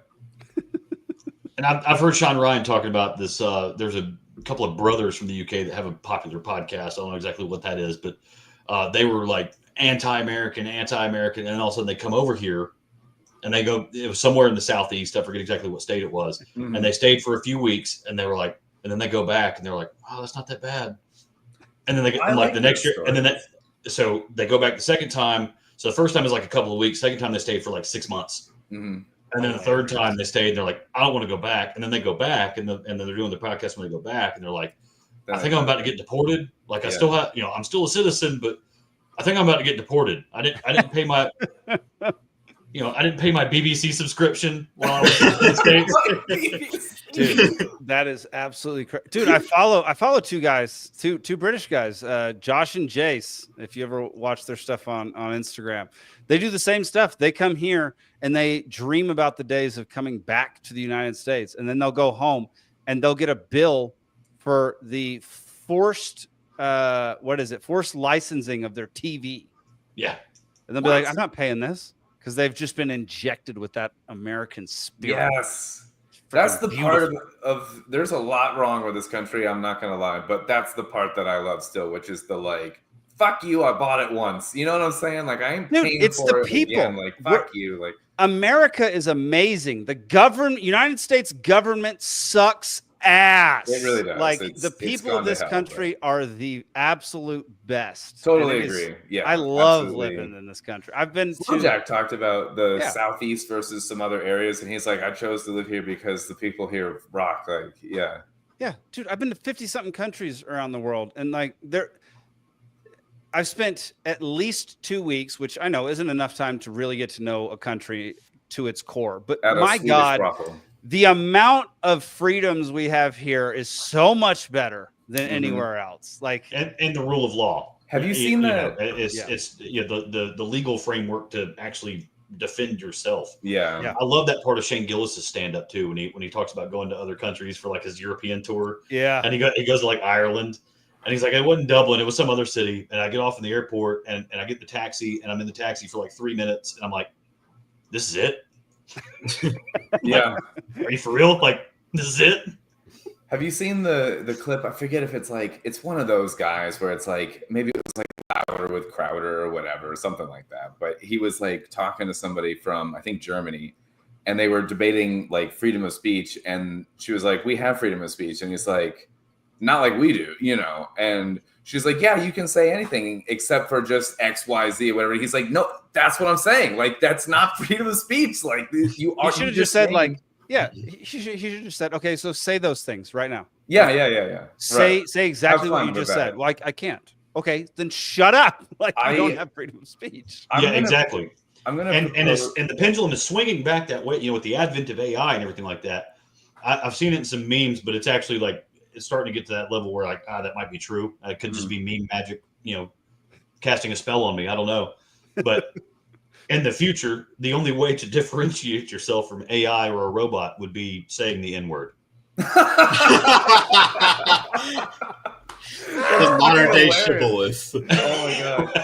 That is so funny. Man. Like, I wasn't programmed not to say it. I'm going to prove that I am a human. I can say it. Like, that is hilarious. Because then any robot around you would like short circuit. You know, does not compute. That is too funny. So stinking funny. I got into it like kind of a whole, like every 6 months I get into an argument with my sister about something. And the last one was about the freedom of speech. And she's wants to censor people that are, you know, saying things about correct. Nazis or whatever. And my whole point was it doesn't matter what it is because that's not how laws work. She wants there to be a law that says like, you can't say Nazi stuff. And I'm like, that's not how laws work. You would have to define it as a way that like would give some person in politics the ability to define what it is that you can't say based on some premise of like it offended someone in some way or whatever. And then like, that is just immediately the slippery slope problem to my personal hell. And she didn't realize how strongly I felt about this. And I'm like, no, it's like the strongest I feel about anything. If you guys think that I feel strongly about 9/11, I think freedom of speech is the thing that I will die on that fucking hill. Oh, I can't tell you how many dinner parties I've ruined because somebody tries to say something. Oh, well, you just can't talk like that. And I'm like, listen. Yes. You telling me I can't talk like that makes me want to say it more, man. Yeah. You telling me I can't talk like that is worse than what I'm about to say. Oh yeah. Now it's worse. Yeah. So I have a new what I want to like propose a segment on here, which is the help me because I was just telling you guys earlier. I'm like I know where I stand on it, but I'm not the best at conveying my thoughts, and it's like a help me explain to my sister my thoughts, please. Like, and I got you. Yeah, thank you, Zane. I have a very simple syllogism here for you. Okay, yeah. Premise 1, we should ban Nazi speech. Premise 2, Trump is a Nazi. Conclusion, all Republicans should go to jail. I was going to get to the point with her where I was like, do you want to see your brother in jail? Because the laws that you want to see happen could eventually land me in jail. Oh, no, they 100% would. And the they stuff totally you said on this show, you'd be in jail. Oh, my God. No, I know. Yeah. I'm already been shadow banned on, like, you know, platforms or whatever, like, because of the shit that I, like, say, or, you know, so, like, I know that'll happen. My camera just blinked right when I said that. That's freaking out. But yeah, I'm pretty sure I had a harder time getting a business startup loan because of some stuff I've said online. I don't know. See? Yeah. I recorded like a demo video for something at work that it won't be, but it may have been getting sent out to like clients and stuff. And my boss was like, "Oh, are you okay with your face like being included in this public video?" And I was like, "Yeah, sure." But in my mind, I was like, Have you seen? My face is out in public on something much spicier than this. Weekly, yeah. Dude, that's so funny. All right, we're gonna move on to the final topic for the evening. Not gonna be too long, but it's definitely a more frightening topic than I thought. AI porn. About. Leaked Meta AI rules show chatbots were allowed to have romantic chats with kids. Define romantic. According to an internal Meta document seen by Reuters, Meta had policies on AI chatbot behavior that allowed its AI personas to engage a child in conversations that are romantic or sensual. What the heck is this? That's weird. So this is another way that they're kind of pushing it on you. And Snoop Dogg is making waves recently because he talked about he took his grandkid to see a movie recently. It was the Buzz Lightyear one. That's right. Yeah, that's right. Because his grandson, which is weird to me that Snoop Dogg has grandkids. That's what I was just thinking. But his grandson was like, "Hey, Grandpa Snoop, that's a lady that has a baby with a lady. How the hell that work?" And he's like, "I'm just trying to watch a movie, bro. Like, what, come on, Disney, what are we talking about?" And he's one of them. I mean, like, he was anti-Trump to the core until Trump actually got elected this last time around. And Snoop does soundtracks for kids shows. They're amazing, by the way. Talking about manners and shapes, and it's awesome. But now, now he's confronted with, his grandkid in the movie theater talking about, hey, how's this lady have a baby with a lady? And they just keep putting it in your face. Yeah. And, to me, it harkens back to the Milgram experiment. So I don't know if you guys remember anything about the Milgram experiment. Oh, I'm well versed. Yeah. Okay, there you go. I don't. Okay, I might, but I don't. This is the whole shock thing and the authority thing, and that's right. So I'll do a brief recap for some folks that may not be in the know. Sure. Back in the I don't know exactly when it was, but a guy named Scott Milgram. I think it was in the early 70s, maybe late 60s. I thought it was older than 70s, but maybe so. But anyways, so they did an experiment where they sat these people. They knew they were participating in a psychological study. Sat them down, handed them a buzzer, and said, "Hey, at the other end of this buzzer is an electrical suit. You're going to shock and hurt somebody that did something wrong. They're on the other side of this wall. You can't see them, but they did something wrong. They're a bad person." And they're in a lab coat. They got they're in a lab. They got test question wrong or something. Yeah, exactly. Yeah, authoritative presence, all this kind of stuff, and they hit the button. And then they up the amplitude, hit the button, up the amperage. Until they get to a skull and crossbones level, and it gets to a point they can hear the guy screaming through the wall. Yeah. And they're like, I think I'm really hurting this guy. But then at that point they've got 4 or 5 lab coats around them, like, hey, listen, it's a bad person. Trust us. This is it. They just kept saying things like, you need to fulfill the experiment, or you need to. It was just a person of authority repeating the same objective. Yeah. And there was a certain threshold that once crossed, 2/3 of the people went. That's what I was going to say is 2/3. Yep, that's right. 2/3 of the people went all the way and hit the button, thinking they were killing somebody on the other side of a wall. They had never the met, chance to kill. Yeah. Because someone with an authoritative presence had convinced them it was the right thing to do. Yeah. So it's kind of, to me, it's the same thing they're doing with these cultural narratives of climate change. Oh, CO2 is bad. Trans kids, all this crap that they're just trying to shove down your throat. You push back on another medium, and you relax and you kick back and you think you get to just sit down on your couch and enjoy TV time with your family, or think you get to enjoy, playing baseball with the family or going on a hike with the family and just relax. No. These folks are not going to stop. Their mission is to get your kids in their camp. That is, you have to understand that this is a predatory mentality, and this is one of the tactics that they use. These are the psychological principles they're going to use, and any medium they can use to get that level of authority is going to be used. And right now, I got to tell you guys, I mean, I was openly admitting it. I was excited. I'm still proud to admit it. ChatGPT does my grocery shopping. Okay, my wife, God bless her, Rock does mine. Yeah, she's amazing, and she has reduced our budget and she come up with some amazing recipes. got our macros in tune. We're all losing weight. We're all healthy. I mean, the adults are losing weight. Kids are, gaining because they're growing. That'd be scary if they were losing weight. Yeah. Right. But it's all in, what level are you going to use it to and all that kind of stuff. So you got to understand that, the main premise of the Milgram experiment, what caused 2/3 of the people to go all the way was what's called an agentic shift. So there's a sense of agency, right? So all of a sudden you come from, you make the psychological shift, this transition from being personally responsible for something to I'm part of an agency.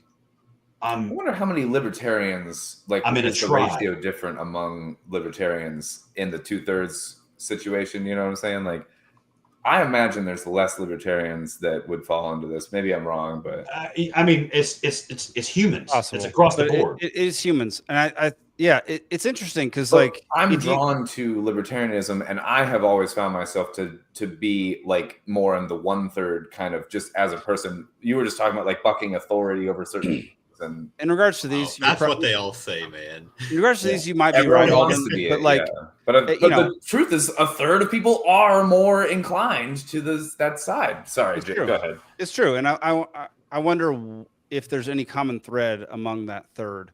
But it goes back to, I mean, if you tell people like all these Germans during World War II switched over to the Nazis and like turned in Jews and like enforced all these things, every single person you talk to is going to be like, well, I wouldn't have done that.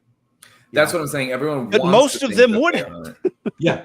But 2/3 is all you need for a movement to where, in fact, you don't even need as many as that in a lot of cases. Like a lot of the times, it's less than that even to really do. And this is a point that Tom Woods makes sometimes, which is that he's like, all the people that had all the approved opinions during lockdown have all the approved opinions about transgenderism. They will be the first ones to assure you, oh, had I lived in Nazi Germany, I would never have turned my neighbors in. When it's all of your behavior right now suggests that you will just do what you're told. So why would I believe you? I agree with this very much, and I wanted to add that this is the kind of frustration I have when I talk to some of my family, is that they're not speaking to the undercurrent, the underlying principles as much as they are the emotional or topical elements of it. And they're like, no, I'm opposed to Nazis. And I'm like, no, I know, but like you're following in line with authority. That's the problem. Like, that's It's not a matter of like, Nazism or whatever. It's a matter of how you behave as a person when an authority figure is telling you and how influenceable you are and how much you will question that and look into it on your own. That's the undercurrent that I am much more interested in than the topical element, because that's going to change culture to culture, year to year, whatever. Like, that's the fantastic dot connect right there. So like that's what is the most tangible, most ubiquitous sense of agency for anybody young, let's say 15 and under, a white coat today. I mean, other than maybe your parent, it's going to be some form of AI. Oh, I didn't even make this connection on this topic yet. So that I mean, some form of AI. I mean, like that is the absolutely. I mean, you can be in a bar and you can talk to it in someone else's pocket and they don't even know. Yeah. You say the keywords to activate it, and it'll talk to you. And now we have this thing where, like, back when, because now I'm starting to say back when, because I guess I'm old now, but when I used to be, I'm not like full blown. I had to ride a horse to the library type shit, but like I had to do work on the internet. You had to drive your own car to I did have to do that. You don't got to do that anymore. Yeah, I rode my bike to school because I was close, but whatever, and I was poor. But. So, I mean, some of the elements of this agentic shift, right? So you go from the autonomous state to the agentic state. So that's you sacrifice morality in that sense. You sacrifice, some logical decision making in that sense, and that's the motivations for the shift is reinforced, by obey authority, socialization, all that kind of stuff. What is the authority? Who has all the information? Right. Yeah. Because that's I have more arguments today. This is what I was starting earlier. I have more arguments today than I should about how certain things are done, like how certain workouts are done, or how certain forms should be submitted, or how much creamer to put in my coffee, all this kind of stuff, just because AI told somebody something else. Yeah.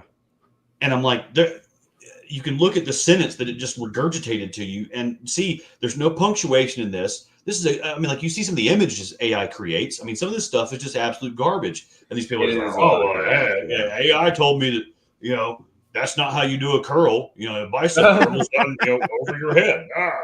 Wait a minute. How am I even having this conversation? Yeah. You're saying that you've gotten in an argument with someone that's told you, well, ChatGPT told me to not put that much creamer in my coffee. I have some interesting conversations with I mean, more people than you would believe. It actually is very concerning, the amount of people that seem to have just outsourced all of their thinking just to ChatGPT or AI or something. Yeah. Where it's like the most mundane things, they're like, instead of just thinking about it, they're like, it's the classic, like, at Grok, is this true? But to their entire life.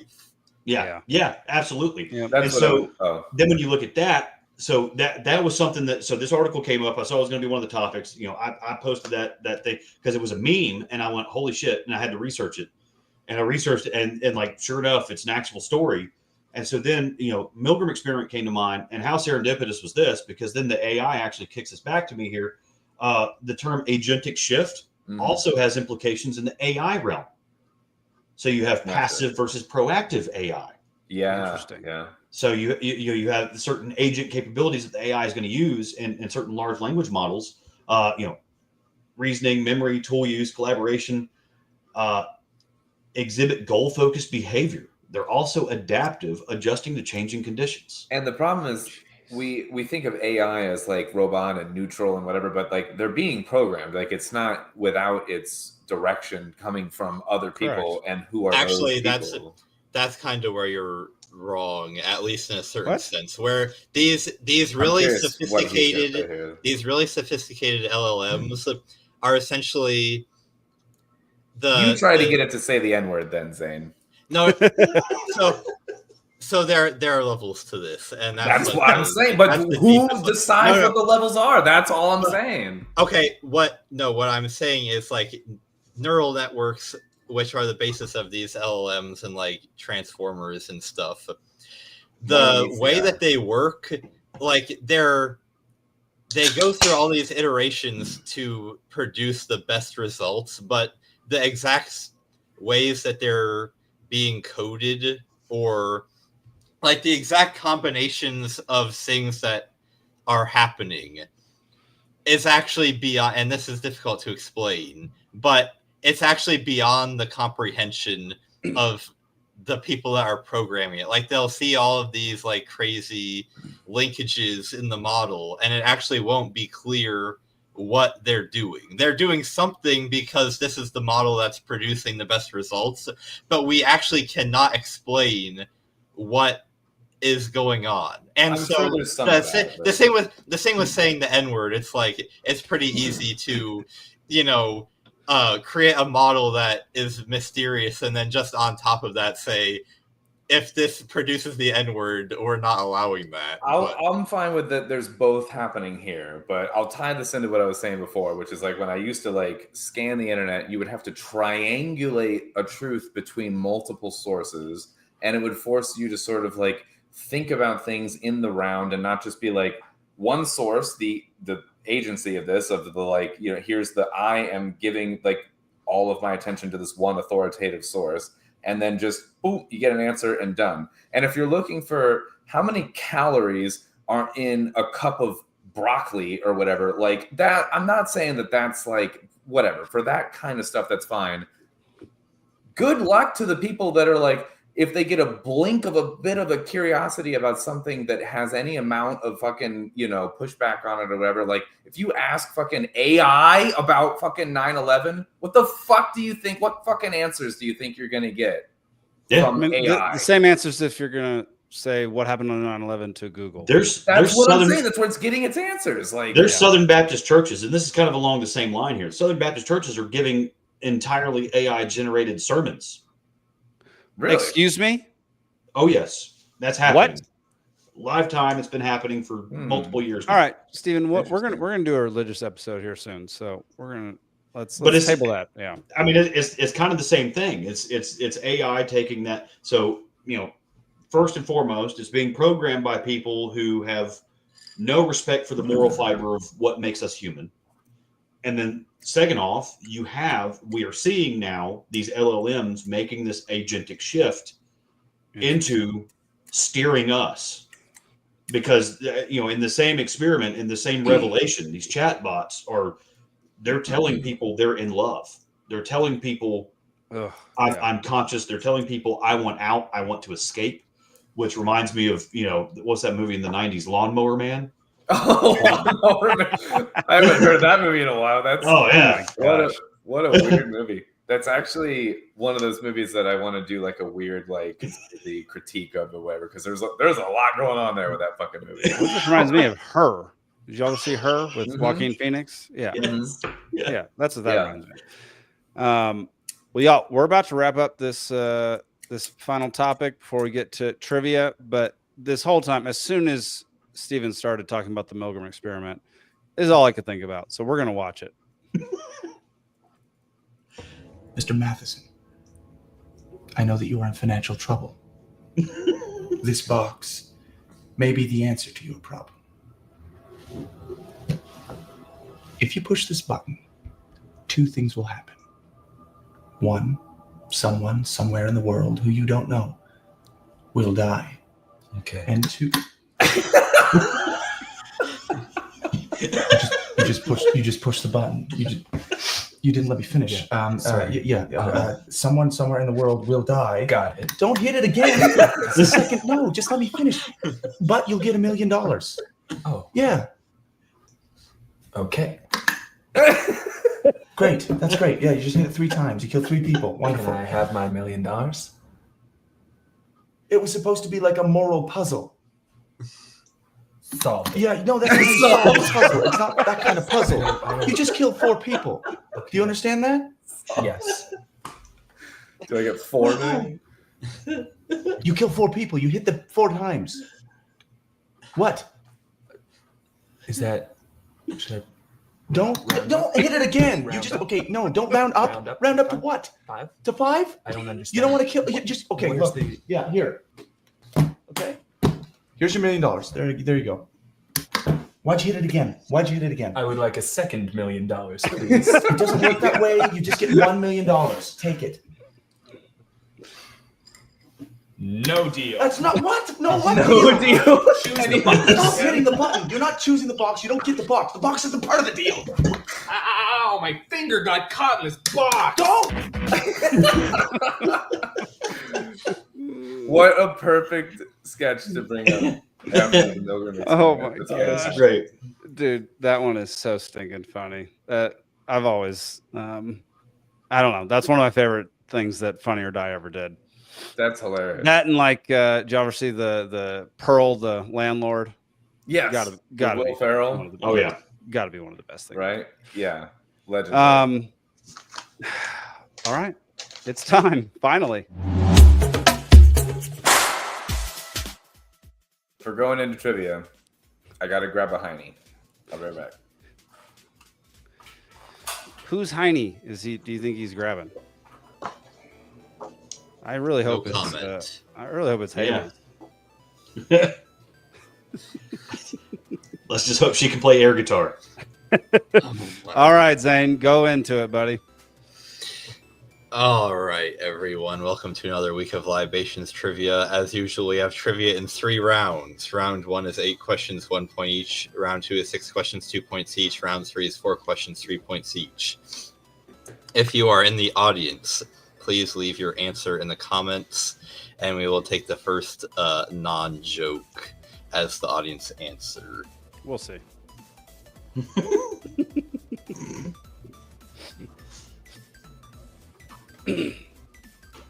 Go ahead and go over the there, he's back. Doesn't matter. Oh no, did I miss the rules? You missed the rules. I don't know how to play. Oh. Tonight's categories. Round 1, I have 8 more haikus for you. Round 2, wholesome content. And round 3... wrong. No, I didn't. It's HOLESOME. No, it isn't. Wholesome content. It's about libertarian. And round 3, discontinued coins. There we go. In honor of last week's topic about the pennies. Nice. Oh, okay. Round 1, question 1. Unguessable name of imp who turns straw to gold in Brothers Grimm tale.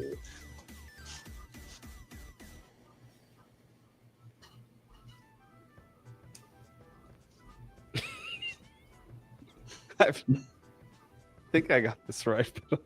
I hope this doesn't. When I wrote it out, I'm not so sure. Yeah. All right. Go ahead. All right, Zane. Jake. Is it Rumpelstiltskin? That's what I wrote. Yeah. Steven. Yeah, Rumpelstiltskin. Yeah. Rumpelforeskin. I will be generous on the spelling here, but it is Rumpelstiltskin. Hey, I got it right. No, I didn't. I flipped. Oh, I missed the second T. I already erased mine, so I literally couldn't tell you. I think I went EN at the end, so I don't think Dude, so. I've said that name my entire life. Never spelled it out once. Never seen it spelled out once. That was the weirdest moment. That's I've literally, had I on think, trivia. the first time I've ever written that out, and it was weird for me. Oh, this is this is definitely the Berenstain Bears of my adulthood here. That's hilarious. By the way, this is, I don't know if Costco gets like a different like importer of Heineken or something like that, but this is the best Heineken I've ever had in my life. It tastes so much better than like anyone. It's so like the hop profile is like floral and fruity and good. Like it doesn't taste like a skunk's asshole. It's actually good. I think Heine Light in a can is better than that. Normally, I agree. I will fight. No, normally I'm usually can or bust with the skunky beers like Corona and Heineken and stuff like that. I'm telling you, this is the best Heineken I've ever had in my life. I don't know if you've had Costco Heineken or whatever, but okay, Costco Heineken. Yeah, coming up. Go grab a Costco Heine. Got it. Not a sponsor. Question 2. Falcon's bench warmer collecting a massive bag as Pennick's backup. Damn it! No. How do you not know this, Alden?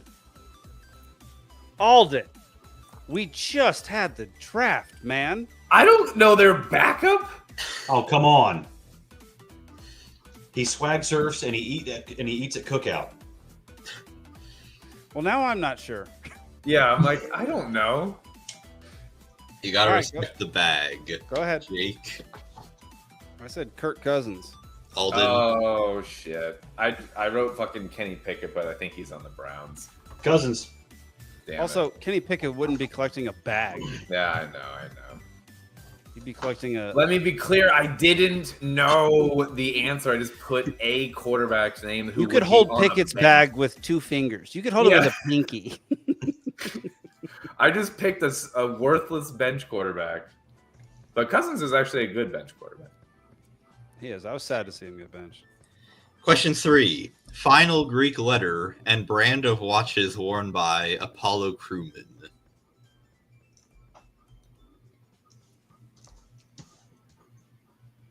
What? You want the actual symbol or just like spell it out? I mean, if you want to write the actual symbol, then be my guest. Okay. Nerd. That doesn't look very good. I'm gonna redraw that. Jake. No. Omega. Steven. I didn't write the symbol. Why did you skip me? You went Jake Steven? Alden. That's rude. Omega. Okay, well, I was told that I'm now supposed to ask for responses in order of who's in the lead. Oh, okay. But then, okay. And you're in last. Yes. I'm always last, so I'll never go first. That's fine. So always go at the beginning get of a trivia bonus? with Alden first. Actually, before I ask if I get a bonus point, is this the symbol for Omega? Yes, it is. Okay. Do I get a bonus? And for ohms. As I see that one, I know actually. Yeah. Audience got it right as well. Yeah. All right. But did they write the symbol via their keyboard? No, they did not. Question 4. When a piece of ice detaches from a glacier like a baby cow. What? Like a baby cow, like falling out of a cow's vagina? Like, what are you talking about? Just take it for what it is. 5 seconds. Jake. I said farts. That's about right. Oh, skipping me again. That's fine. Breach. Oh, breach! Oh no, that's a good idea. I said a cafalanche. Audience says calving. Hey, the audience got it No, no. Good job. It's not cafalanche. Damn it. Yours is definitely the best one. They should have used that. Yeah. I feel like if you get like all of us to laugh, you should get like a half point kind of a thing. And invoking new rule. No. Vetoed by our Question 5. tyrannical leader here. A 9-sided shape, referenced by King Gizzard and the Lizard Wizard.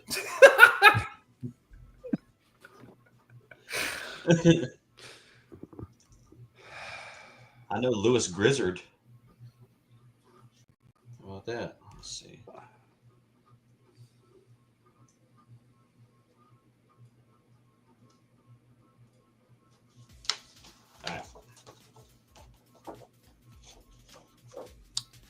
Jake.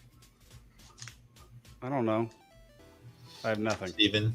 So this is a phrase you don't want to hear in an Italian kitchen. Nona gone. Oh, I almost said a non-thing. Nonagon. Yeah. Alden. See, I did septagon, but I think that's probably. I think non is probably right. So a heptagon, possibly also sometimes known as a septagon, would have 7 sides, but this is the nonagon. See, hept was what I thought was 7.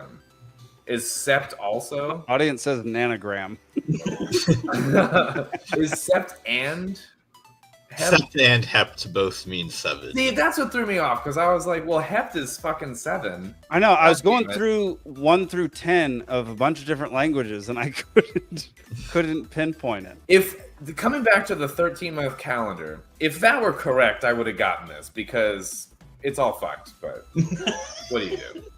God damn it!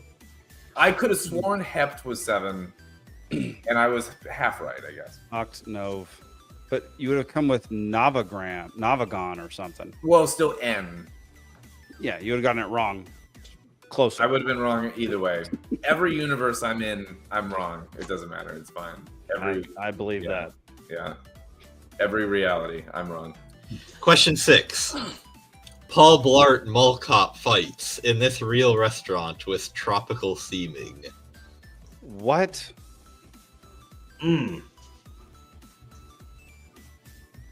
What? Oh, this movie was a jam back in the day, too. I never saw this movie. You get to see fat Kevin James on a Segway. It was priceless. Hang on. I've almost got it. It's in my head. I mean, we got tropical theming, and I've never seen this movie, so I got one guess. There's one guess, and I can't think of it. One guess and one guess only. All right, go ahead, Zane. Steven, tropical smoothie. Jake. I got nothing. Alden. I got hopefully more than nothing. Margaritaville. Audience method again, guys. Rainforest Cafe. Oh. This is what I get for not watching. Of course, the actress would know movie trivia. Whatever. Question 7. Everyone my age knows what these things are, thanks to Phineas and Ferb. And for our listening audience, what I'm talking about here are those little plastic or metal things that go around the edge of a shoelace. I don't watch Phineas and Ferb, but I do know what these are. I don't watch Phineas and Ferb, and I do not know what these are. So I just had to relace a shoe, and I was trying to stick that through something that wasn't a hole. It sounds like a different problem, Zane. Man. Go ahead. Steven. I got nothing. Jake. A dingle. Alden says aglet. Aglet. Yep. What? It is the aglet. Yep. What? Wow. Yep. And the dot on an I is called a tittle. That's right. I love that Zane knows that. Or the J, whatever, to each their own. Well, that's where the expression "every jot and tittle" comes from. That's not an expression that anyone uses. I think a jot is like the cross of a T, so it's an old-timey version of saying cross. I was going to say that's not still used because it's a crossbar now, but like in Design Nerd, I wanted to make a shirt that was like "I love big tittles" and have that dot on the tittle be huge. Yeah. Oh, that's so funny. Question 8. There'd be like 7 people that would know what that means, though. London Theatre Zone, home to Drury Lane, Savoy, Lyceum, and more. I hate the word Drury. Are you kidding me? That's like rural juror. That's bullshit. That's rural juror. I don't even understand the premise of this question. What are we even trying to name? London Theatre Zone. Obviously. I don't even get it. No, I'm sorry. No. I'm not drunk, officer. It's the judicial system.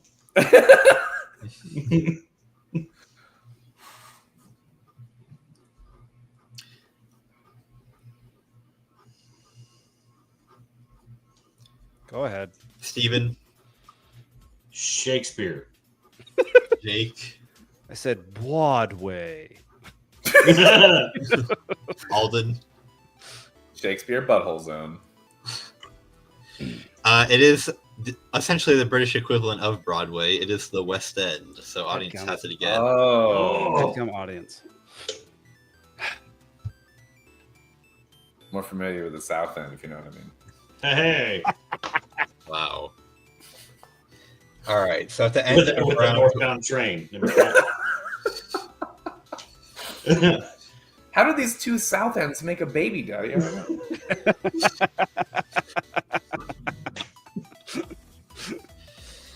All right. At the end of round 1, we've got Steven and the audience both with 4, Jake and Alden both with 3.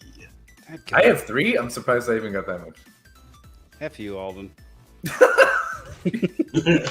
I hope you say that a lot this year in our fantasy league. Yeah, Nick can win this one from the chat. So we gotta shape up. Round 2, wholesome content. Question 1. The theme tune to what children's cartoon begins with the line, "If you like to talk to tomatoes"? What?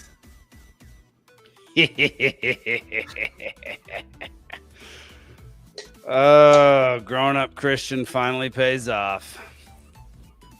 That's a substantial hint if people didn't know it. Yeah. I mean, I have one guess, and if it's not right, then I don't know. All right, Steven. VeggieTales. Jake. VeggieTales. Is it Alden. 2 words? I just made it vegetals. 1 word, VeggieTales. But it's in my mind. It sounded like VeggieTales, but I don't know. I've never watched it. I don't know what the. It is 1 word. It's 1 word. Get out of here with your 2 words. What? It's 1 word. Mandela strikes again. Yes. All right. Question 2. The Little House on the Prairie series is a mostly autobiographical account of childhood frontier life by what author? Ooh. That is such a good question. I have no idea. I know, that's why I wrote it. I'm going to be upset when you say the answer because it will ring a lot of bells. Famous piece of proto-libertarian literature. Yep. I could be way off. Go. All right. Steven. Laura Ingalls Wilder. Alden. Yeah, I just got Laura. Jake. Mark Twain. Good callback, though. It is Laura Ingalls Wilder. I accept only last names, but I do not accept only first names. I know. I couldn't get the Wilder. The audience got it as well. Yeah. I knew Nikki, Laura. Look at that. Nikki and I spelled it the same way because I thought the grocery store took after her. Oh, Ingalls, that's funny. I just want it. I'm glad that I at least got Laura, so everyone knows that I am only half an idiot, and I just couldn't think of the thing I know. You know, Everyone already knew that, Alden. right? I'm half an idiot. Yeah. Question I'm half 3. person, half idiot. The song Let's Go Fly a Kite, during which Mr. Banks rediscovers the joy of spending time with his children, concludes what 1964 film? Oh my gosh. What?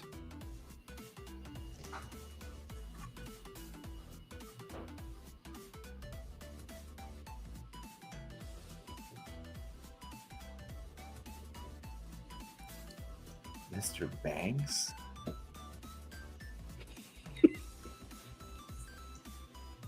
I have no idea. Is this like Alimony the musical? Like, I don't. Go ahead. All right, Steven. The Sound of Music? That's what I said, bro. I don't know. Like, Jake. yeah, my only guess. It's Scrooge. You guys were all acting like this was a completely unreasonable and difficult question, but it was Mary Poppins. Oh, that was. Damn it. I Wow. had fucking. What's his fucking name in my head, and I couldn't get shitty Bang Bang out of my head, and I didn't even think of Mary fucking Poppins. God damn I it. think I saw Mary Poppins one time growing up. So. Yeah, that's. Well, That's And all the you audience need. got it. I need more than a spoonful of sugar to choke that medicine down. Seriously. Gosh. I feel like this whole trivia has been geared towards sweep Nikki. my chimney. Go ahead, Zane. Question 4. The bacteria Lactobacillus, Oh. which produces lactic acid, is key to the distinct flavor of what baked good?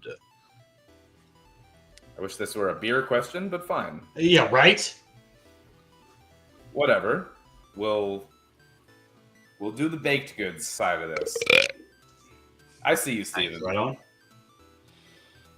I don't friggin' know. Let's go. All right. Steven. I am going to say sourdough. I like that you underline sour. Hey! Sourdough. Alden. Represent. Sourdough. If you had said beer, Jake would have lost, and me and Steven would have won, and I would have appreciated that. There you go. I got one right. Alrighty. Question 5. What's the name of a type of beer that you pitch sourdough intentionally, and it is not a spontaneously fermented beer? That's not the question. It's a kettle sour. Yeah. Eat a butt. The question is, pictured here are the 2 title characters of what series of children's books by Arnold Lobel?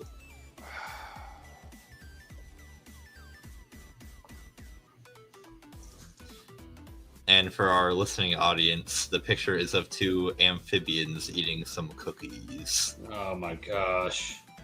Zane, I don't know if you saw, but the audience got the last one too. I did get that.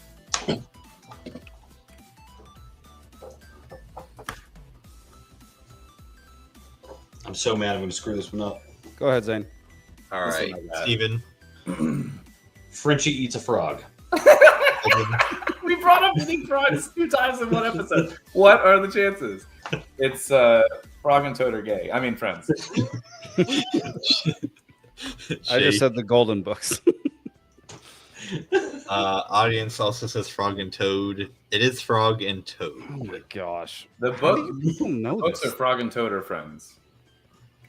The characters are Frog and Toad. I didn't know what the question was. So. I'm good at bar trivia. I suck at this. It's because this is more cultured. Yeah, Because because this bar has nothing to do with trivia- sports, movies, or TV shows. Bar trivia understands it. that its audience- With you, I did ask a couple questions about. Well, you got You the. asked about Little House on the Prairie. No, I asked. I asked about Paul Blart Mall Cop. I asked about Mary That's fair. Poppins. That's fair. Yeah. Yeah. I'm over here like, that's too cultured, or that's not cultured enough. Like, yeah. Yeah. Where does my knowledge range lie? It's a small margin. I'm sorry. Hilarious. Let's go. Question 6. Various branches of Christian and secular philosophy have described the three concepts of goodness, truth, and beauty with what adjective? It indicates the deep metaphysical properties underlying them.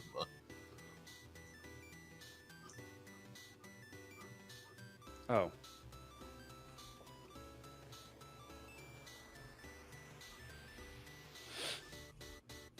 Boom. Bitches.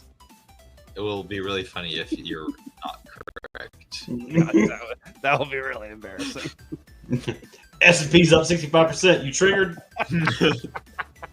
You triggered yet? Let's go. All right, Steven.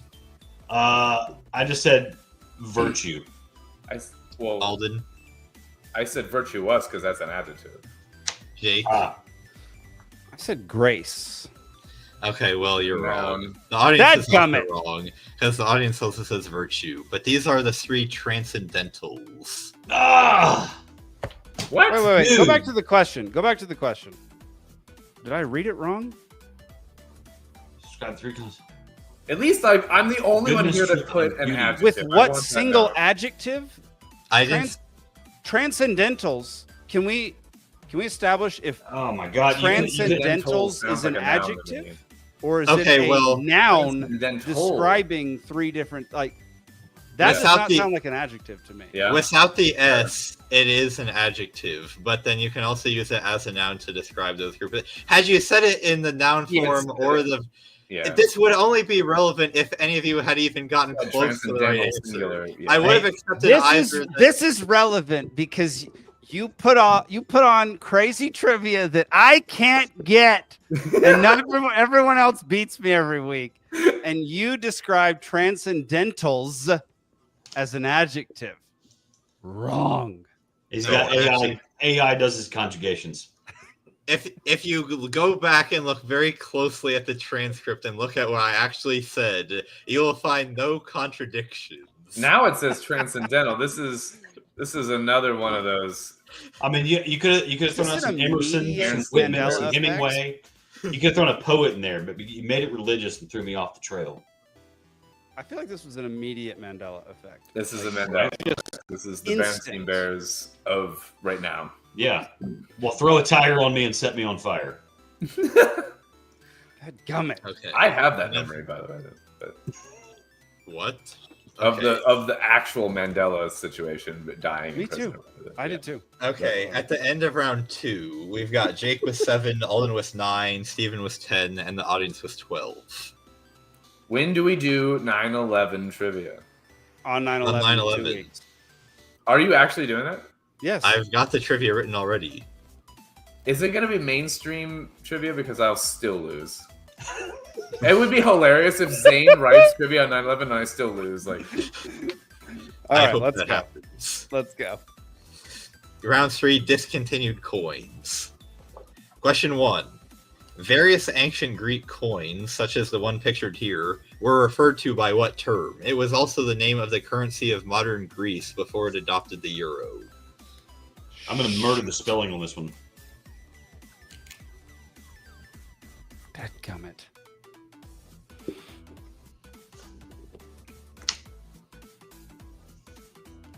Go ahead, Zane.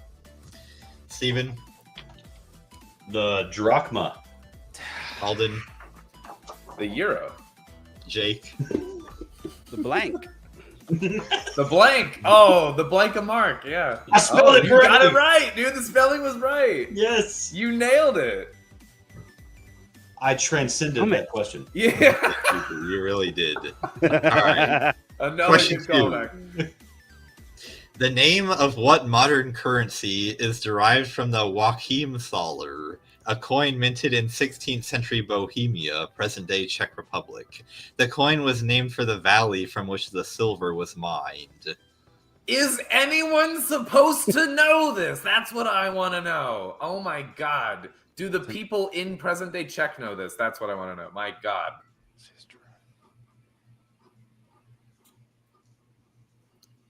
Well, if you had ever read "What Has the Government Done to Our Money" by Murray Rothbard, you would know this. I haven't.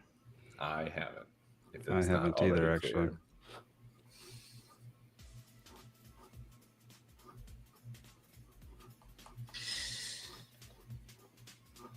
Go ahead. All right, Stephen.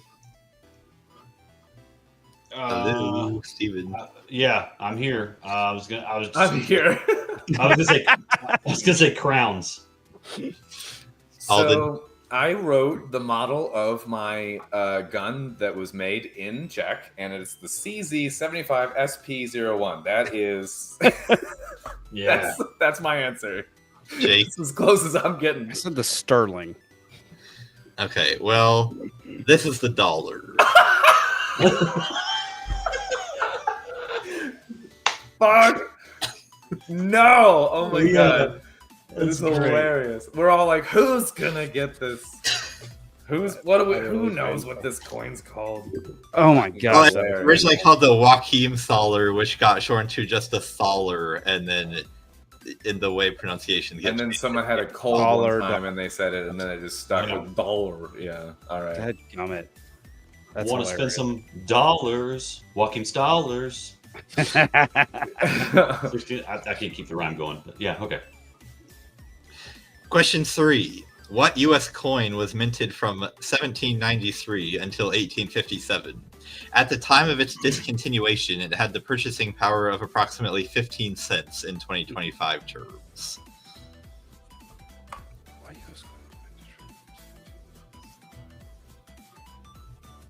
I know what that looks like. Yeah.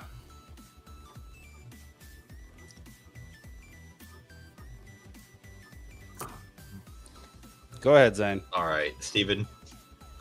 I'm going to say the Morgan. Alden. Susan B. Anthony. Jake. Libcoin. This would be the half cent. Half cent. The fact that this was worth 15 cents and they stopped making it and everything was fine kind of proves that we should stop making the penny, and getting rid of the penny is not a nefarious scheme to get us all to adopt central bank digital currencies.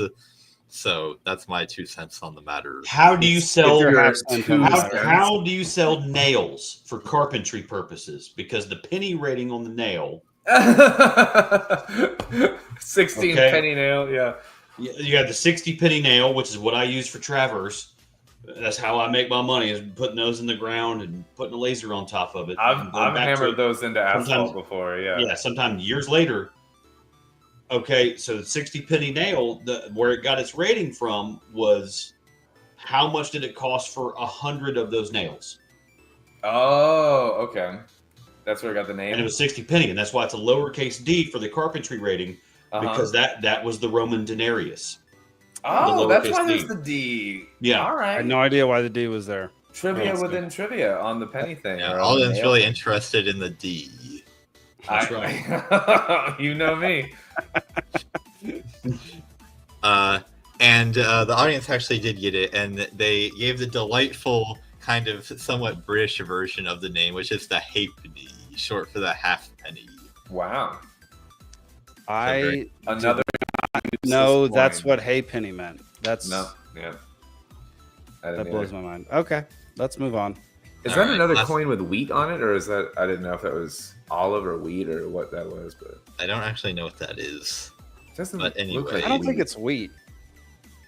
They have olive branches on some coins and wheat on some, and this looks like a hybrid of the two. I am not sure what that is supposed to be. Bastard coin. It's like cilantro coin. Jake, you'll hate it. Y'all, these cold smokes have gotten to me. I've been got. Oh, jeez. Yeah, go back tomorrow and listen to your rant from a few questions ago. I think you'll be really proud of it. I'm already proud of it. I've posted it on multiple reels already.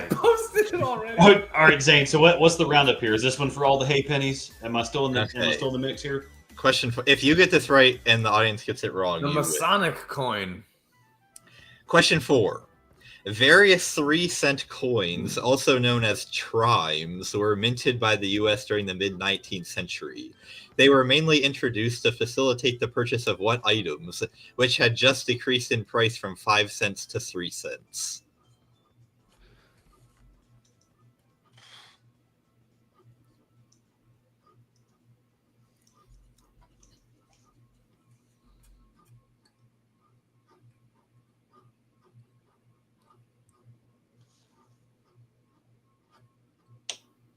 $0.03 in the 19th century. Couldn't even get you a bottle of steak sauce. I know that. The A1 coin. That's right. Go ahead, Zane. Steven? So they were facilitated the purchase of, I would say, bricks. Alden? I was going to say horse, and then I said nails based on our prior conversation. But... Yeah. Jake? I said newspapers. Oh. All right. The audience says loaves of bread. So we've got a collection of good guesses here, but these are in fact postage stamps. Postage stamps. Which means that at the end of round lick 'em and stick 'em. I said horse. We've got Jake with 7, Alden with 9, Steven with 13, and the audience wins with 15. No! Oh, Steven, you were so close, man. Yeah. Sorry, man.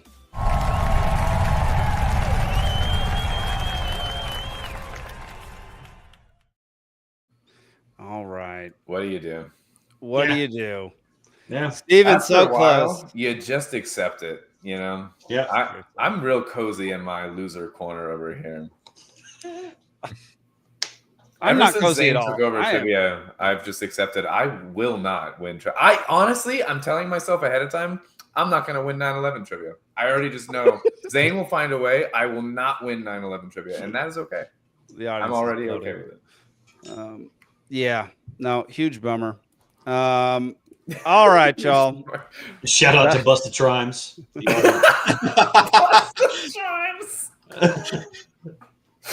Oh, it got me. Oh, well, great. I don't know. Great trivia, Zane. I mean, I guess it kind of sucked for me and Alden, but whatever.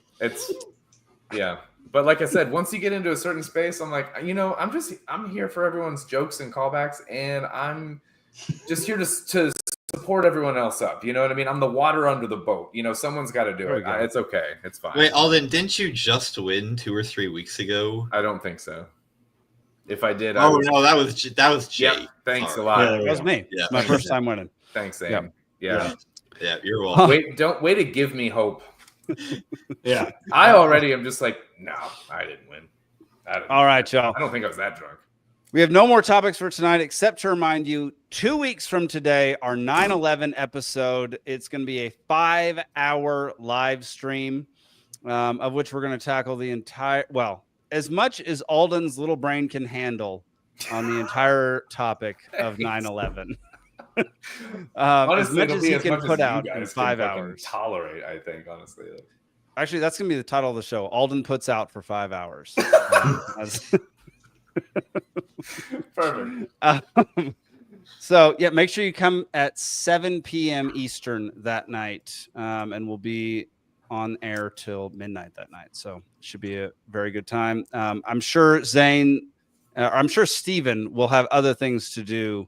He probably can't join for the whole 5 hours, but we'll talk. I don't know if I can do the full 5 hours, but I'm working on it. If you come back me up at some point, I know I've heard some of the things that you said. I know you know some stuff, and I need some help at one point. I need some moral support just at any point, and that's okay.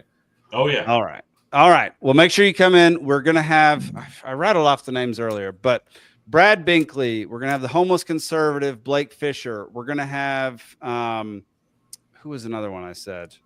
You had said someone from Swampcast, and so we invited Tim Crosby onto the show, Dave Benner, Sam Whipp from the Black Flag. Oh, you're waiting to hear back from them, right? Yeah. Dave Benner's a G. Is he still the chair of Tennessee? I don't know. It's a good question. I'd be really curious to hear actually his thoughts. So I saw him on Skynet recently. He was he was on Ron Paul's 90th birthday. Oh, nice. Okay. Yeah. He was hanging out with the whole Paul family. So yeah. We're also going to have Kevin Leatherbarrow and Tony Rosales from Cascade Effect on the show as well. Right. We're reaching out to some more folks. 30 minutes to an hour time slots. It's going to be a good time. What? Do you know where they align already on this issue? So every guest will come with specific either questions or comments. Okay. And we will know all the questions and comments prior so that we won't trample over anything more than once. Where is Shane Hazel? Oh. Okay, I'll reach out to Shane. We'll see if he can come on for the episode. I'm genuinely curious where he falls on this, actually. Oh, that'd be a fun one. Yeah. I don't even know where Shane's got to come on for 30 minutes to either pose some questions or stay. Even if he could just write a 2-paragraph email. There we go. Was he in the military during this time? He joined after 9/11. That's what I thought. So I saw like when before he announced his candidacy for anything. And he was just live streaming on Facebook. That was the stuff I was showing my family at Thanksgiving. I was like, look at this guy, listen to this guy. Yeah. So dude, I don't know where he's at or anything, but I like where his head's at, in the current times and like what he's talking about with like trying to kind of help soldiers and things and using certain substances and things like that. And I'm interested to see because I have hope that he would be like one of those examples of someone that was like was one side and maybe sees another. That would be just an interesting transformation. I don't know. I don't want to put that on him in terms of. I can tell you that he was full Republican while he was overseas. He read John Taylor Gatto's books. Yep. And got turned full on libertarian while he was serving in uniform, fighting the wars over there. It's nuts. Yeah. His story is a wild story. I'm really curious where he falls on this topic. So please reach out to him. I would just love to have, even if he's on for like 5 minutes. I just want to like hear his little snippet on it or whatever. All right, y'all. So 2 weeks from today, 7 p.m. Eastern. Next week, same time. Did he freeze for everybody else? Yeah. Wow. That's a great. Look at that face, though. Yeah. Here we go. Yeah. That's the face of a fearless leader right there. Jukebox hero. I love that he made it like all the way just to the sign off, and then his internet was like, "We give up. Like, we can't do this anymore." Yeah. Oh man, that's perfect.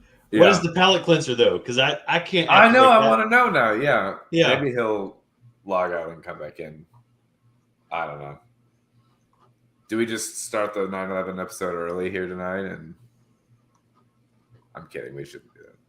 No, not tonight. No, we can't. Can't do that. The 3-minute round. It doesn't even work. Oh, he's officially gone. There we go. But that's good because maybe he's coming back in here. So Indian officials call for intervention after U.S. blocks foreign trucker visas. Foreign what? So the country of India, their officials are calling for intervention as the U.S. blocks foreign trucker visas. Oh, is it because that one guy did a U-turn in the middle of the highway and killed 3 people? Is it maybe it's something like that? So apparently, much like Mexico, the Indian economy relies heavily on migrants who gobble up U.S. dollars and wire cash back home. That's not exactly how it works. Don't they mean 18th century Czech Republic dollars? Yeah. Or whatever that question was. Am I mixing? So here you go. So it looks like a Sikh fellow there, and he was definitely not seeking chaos, but he found it. But Harjinder Singh, 28, faces 3 charges of vehicular homicide and up to 45 years in prison. Good grief! 45 is a long time. Yeah.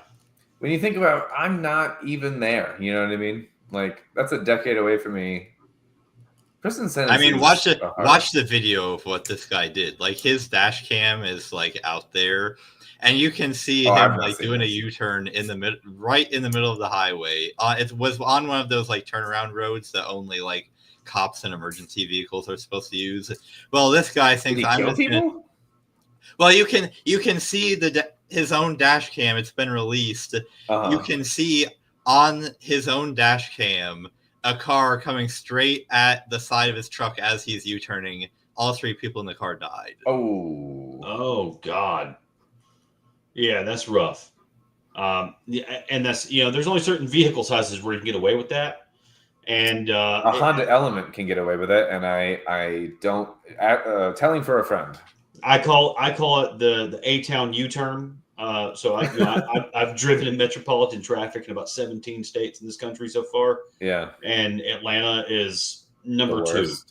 South Beach, Miami is the worst. Okay, I'm from Orlando. I've driven all around Florida. Miami is its own beast. Red lights are just a suggestion. Yeah, South Beach. Yo, they just train through for so long that eventually the person with the green light just has to muscle through a line of cars turning. Like, dude, South Florida is a crazy place, man. Like, yeah, it's wild. But right under that is Atlanta. Mm-hmm. And in Atlanta, people are just like, I call it the A-town U-turn. A-town U-turn, especially like around Georgia Tech, 10th Street, 14th Street, Spring Street, that area. Right. You'll see it. I mean, just all of a sudden, they're just like, oh shit, missed my turn. U-turn. It's that real sudden U-y, yeah. I mean, I do it too when I'm in Atlanta because I'm like, what am I supposed to go? Like, am I supposed to go up 2 blocks? Am I supposed to go like to the next city and then turn around?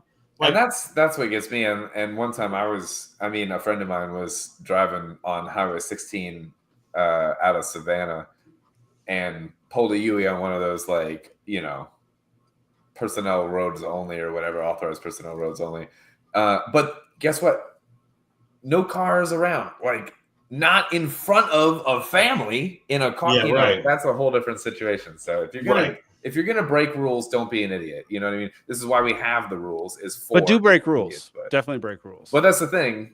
Yeah. Don't be an idiot, though. We're gonna have a shirt about that coming out soon. Okay. We're gonna talk about this. I like that. Yeah. Break rules, but don't hurt people.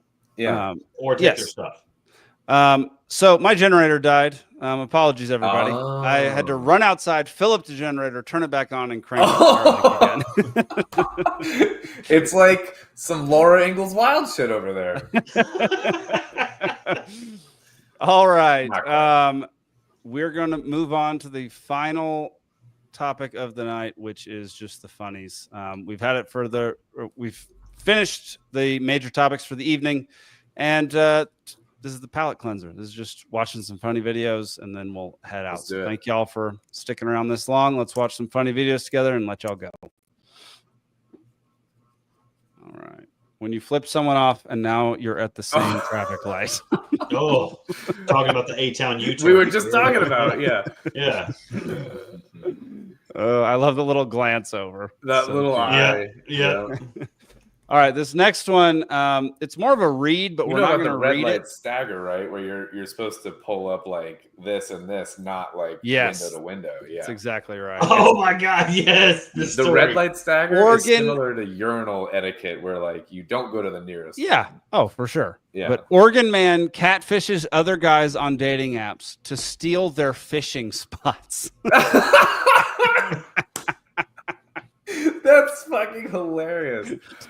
I thought that was so fun. That's a full-on read too. In love, war, and fishing, apparently. Yeah. Seriously, that is so stinking funny. That is hilarious. So if you've dated or are married to a clean freak, this next one will get you.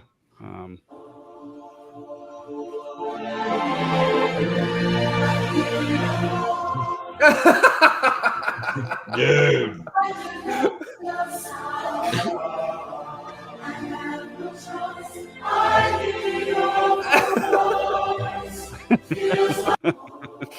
Yeah. Nice. Yeah. I got a problem with him. That's me and my wife. Only somewhere else on that counter can be a puddle of something. And then on the other side of the counter is what I would just refer to as a gelatinous mass. Ooh. We have kids. I don't know what like it's a gelatinous mass, but you're attacking my glass of water I just poured. Right. Yeah. Yep. But Yeah, do you rather drink straight out than of the two big faucet? problems. Yeah. When you know, when Ray Charles could read the Iliad on the other side of the counter over here, you're cleaning up my glass of water that I'm about to drink. Ray Charles. All right, this next one is just drinking straight from the tap. But yeah, there we go. This next one is a rendition of, I think, my favorite video on the internet. They go side by side on this, so you can see what the original video. 2 girls, 1 cup. Yeah. Girls, what's just happened? So there's an ice cream van there selling just 2 ice creams with 2 chewing gums in it. Yeah. For bloody £9 for 2 of them. £9 for 2? Yeah, £9. Like, you're gonna get nowhere. The one that comes on my street is either £1 a pig or £2. Like, you're gonna get nowhere with that. No, you ain't. That's well bad, isn't You it? should know. And he only does bloody card. Stood there with my cash. Bloody hell. That's well bad, isn't it? Bloody well bad. Yeah. Yeah, bet he can hear me. Dude, I love that little girl. If I had a daughter, I would hope that mine was exactly like that. That was so stinking funny. That might be my favorite video to ever come out of the internet. Is that one? All right, and the final one in honor of upcoming football season. Do you want to go to brunch? No.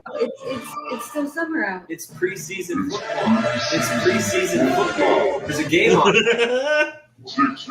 These games don't even. It's 10 a.m. and I'm hammered. No more Sunday. Another beer day. Fantasy football in full swing. Beer. Ashton's bean tea is a Mario. Basically a corpse to you now. Hey, baby, do you want to go to It's 10 a.m. and I'm hammered. Basically a corpse to you now.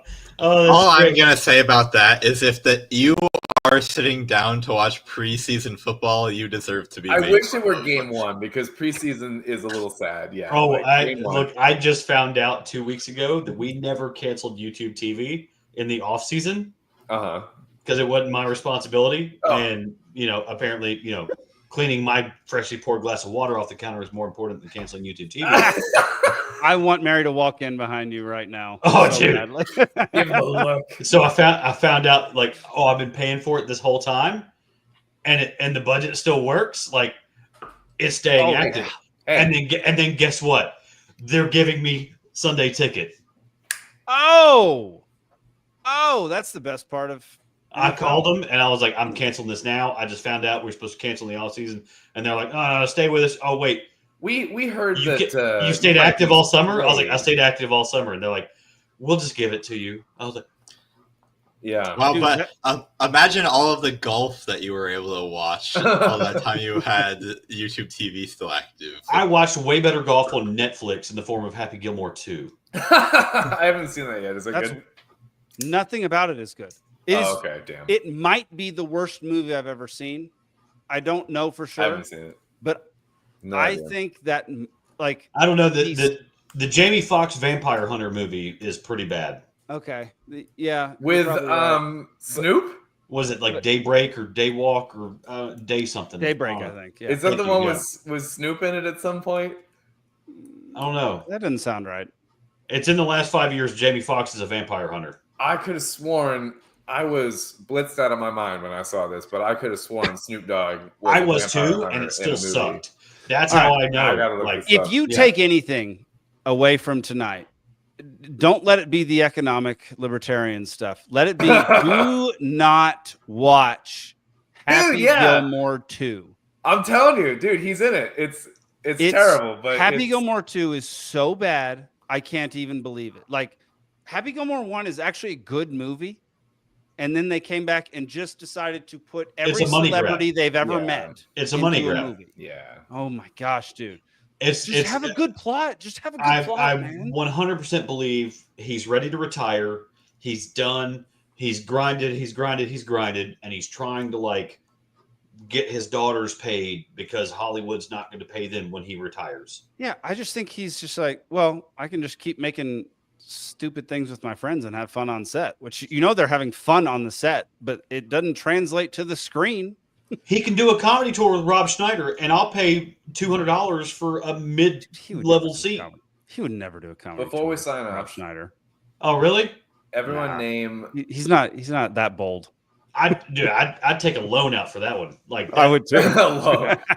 Everyone name a sequel that was surprising or dug up after a long time that was actually good. A sequel that was dug up that was actually good. Okay, so even when I was growing up, I didn't watch very many movies.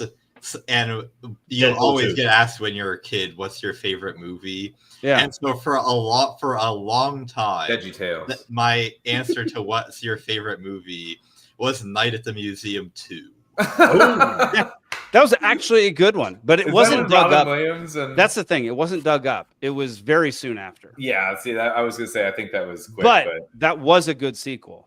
Right. Steven, what'd you say? In general, I said Blade 2. Right. Okay. It's funny. I was gonna say Blade Runner. I was gonna say Blade Runner. 2049. Yeah, because that came out of nowhere. That wasn't a sequel though. That was a reboot. No, it was a sequel. No, it's not a reboot. Yeah, it's a sequel. It's a Harrison Ford's in it. Story or whatever. That's what it's an old Harrison Ford with enough time to be a reboot, but it was a follow up. Like it was a true sequel. But I actually thought it was pretty okay. Like as far as I loved it. I freaking loved that movie. The movie was great in theaters. I thought it was good that's one of those that you have to see in the theater. Well, thanks for telling me now. Yeah. Here's another sequel that's not like it came out a super long time after the original. Literally everyone hates it, but I do have a little bit of a soft spot for it. Good stuff. Cars 2. I didn't like the first Cars just because of Life is a Highway. If I had to hear that song one more time. Who did the version of that? I will. No, Zane's done. Who did the version? Rascal Flatts. Oh, here you go. Yeah. Ew. Terminator 2. All the way. Terminator 2 is fantastic. Yeah. Terminator 2. Dude, James Cameron with Terminator 2 and Aliens versus Alien, fantastic sequels. But those are good sequels. Not unexpected in 20 years later, but in general, in the world of sequels, fantastic. Evil Dead 2. Evil Dead 2. Are you talking about the old Evil Dead 2, not the new? I'm talking about the Bruce Campbell. Yeah. The campy, right. Yeah, the campy stuff. Yeah. Way better than the original. Yeah. Interesting. Yeah, that's a good one. Because I like Evil Dead, the remake. Now we're talking about true reboots or whatever. I like the first one more than the second one of the new ones, but the second one of the old ones is good. My head's moving dramatically. Yeah, that was so much talk for a guy that's half tipsy. So we're gonna end it there. What a spot! Yeah. Shout out to Bruce Campbell. I guess shout out to Bruce Campbell. Whatever. Shout out to Ash. Thank y'all for sticking around for 2 hours and 34 minutes. We really appreciate it. Looking forward to the 9/11 episode in 2 weeks. We'll see you next week. Peace.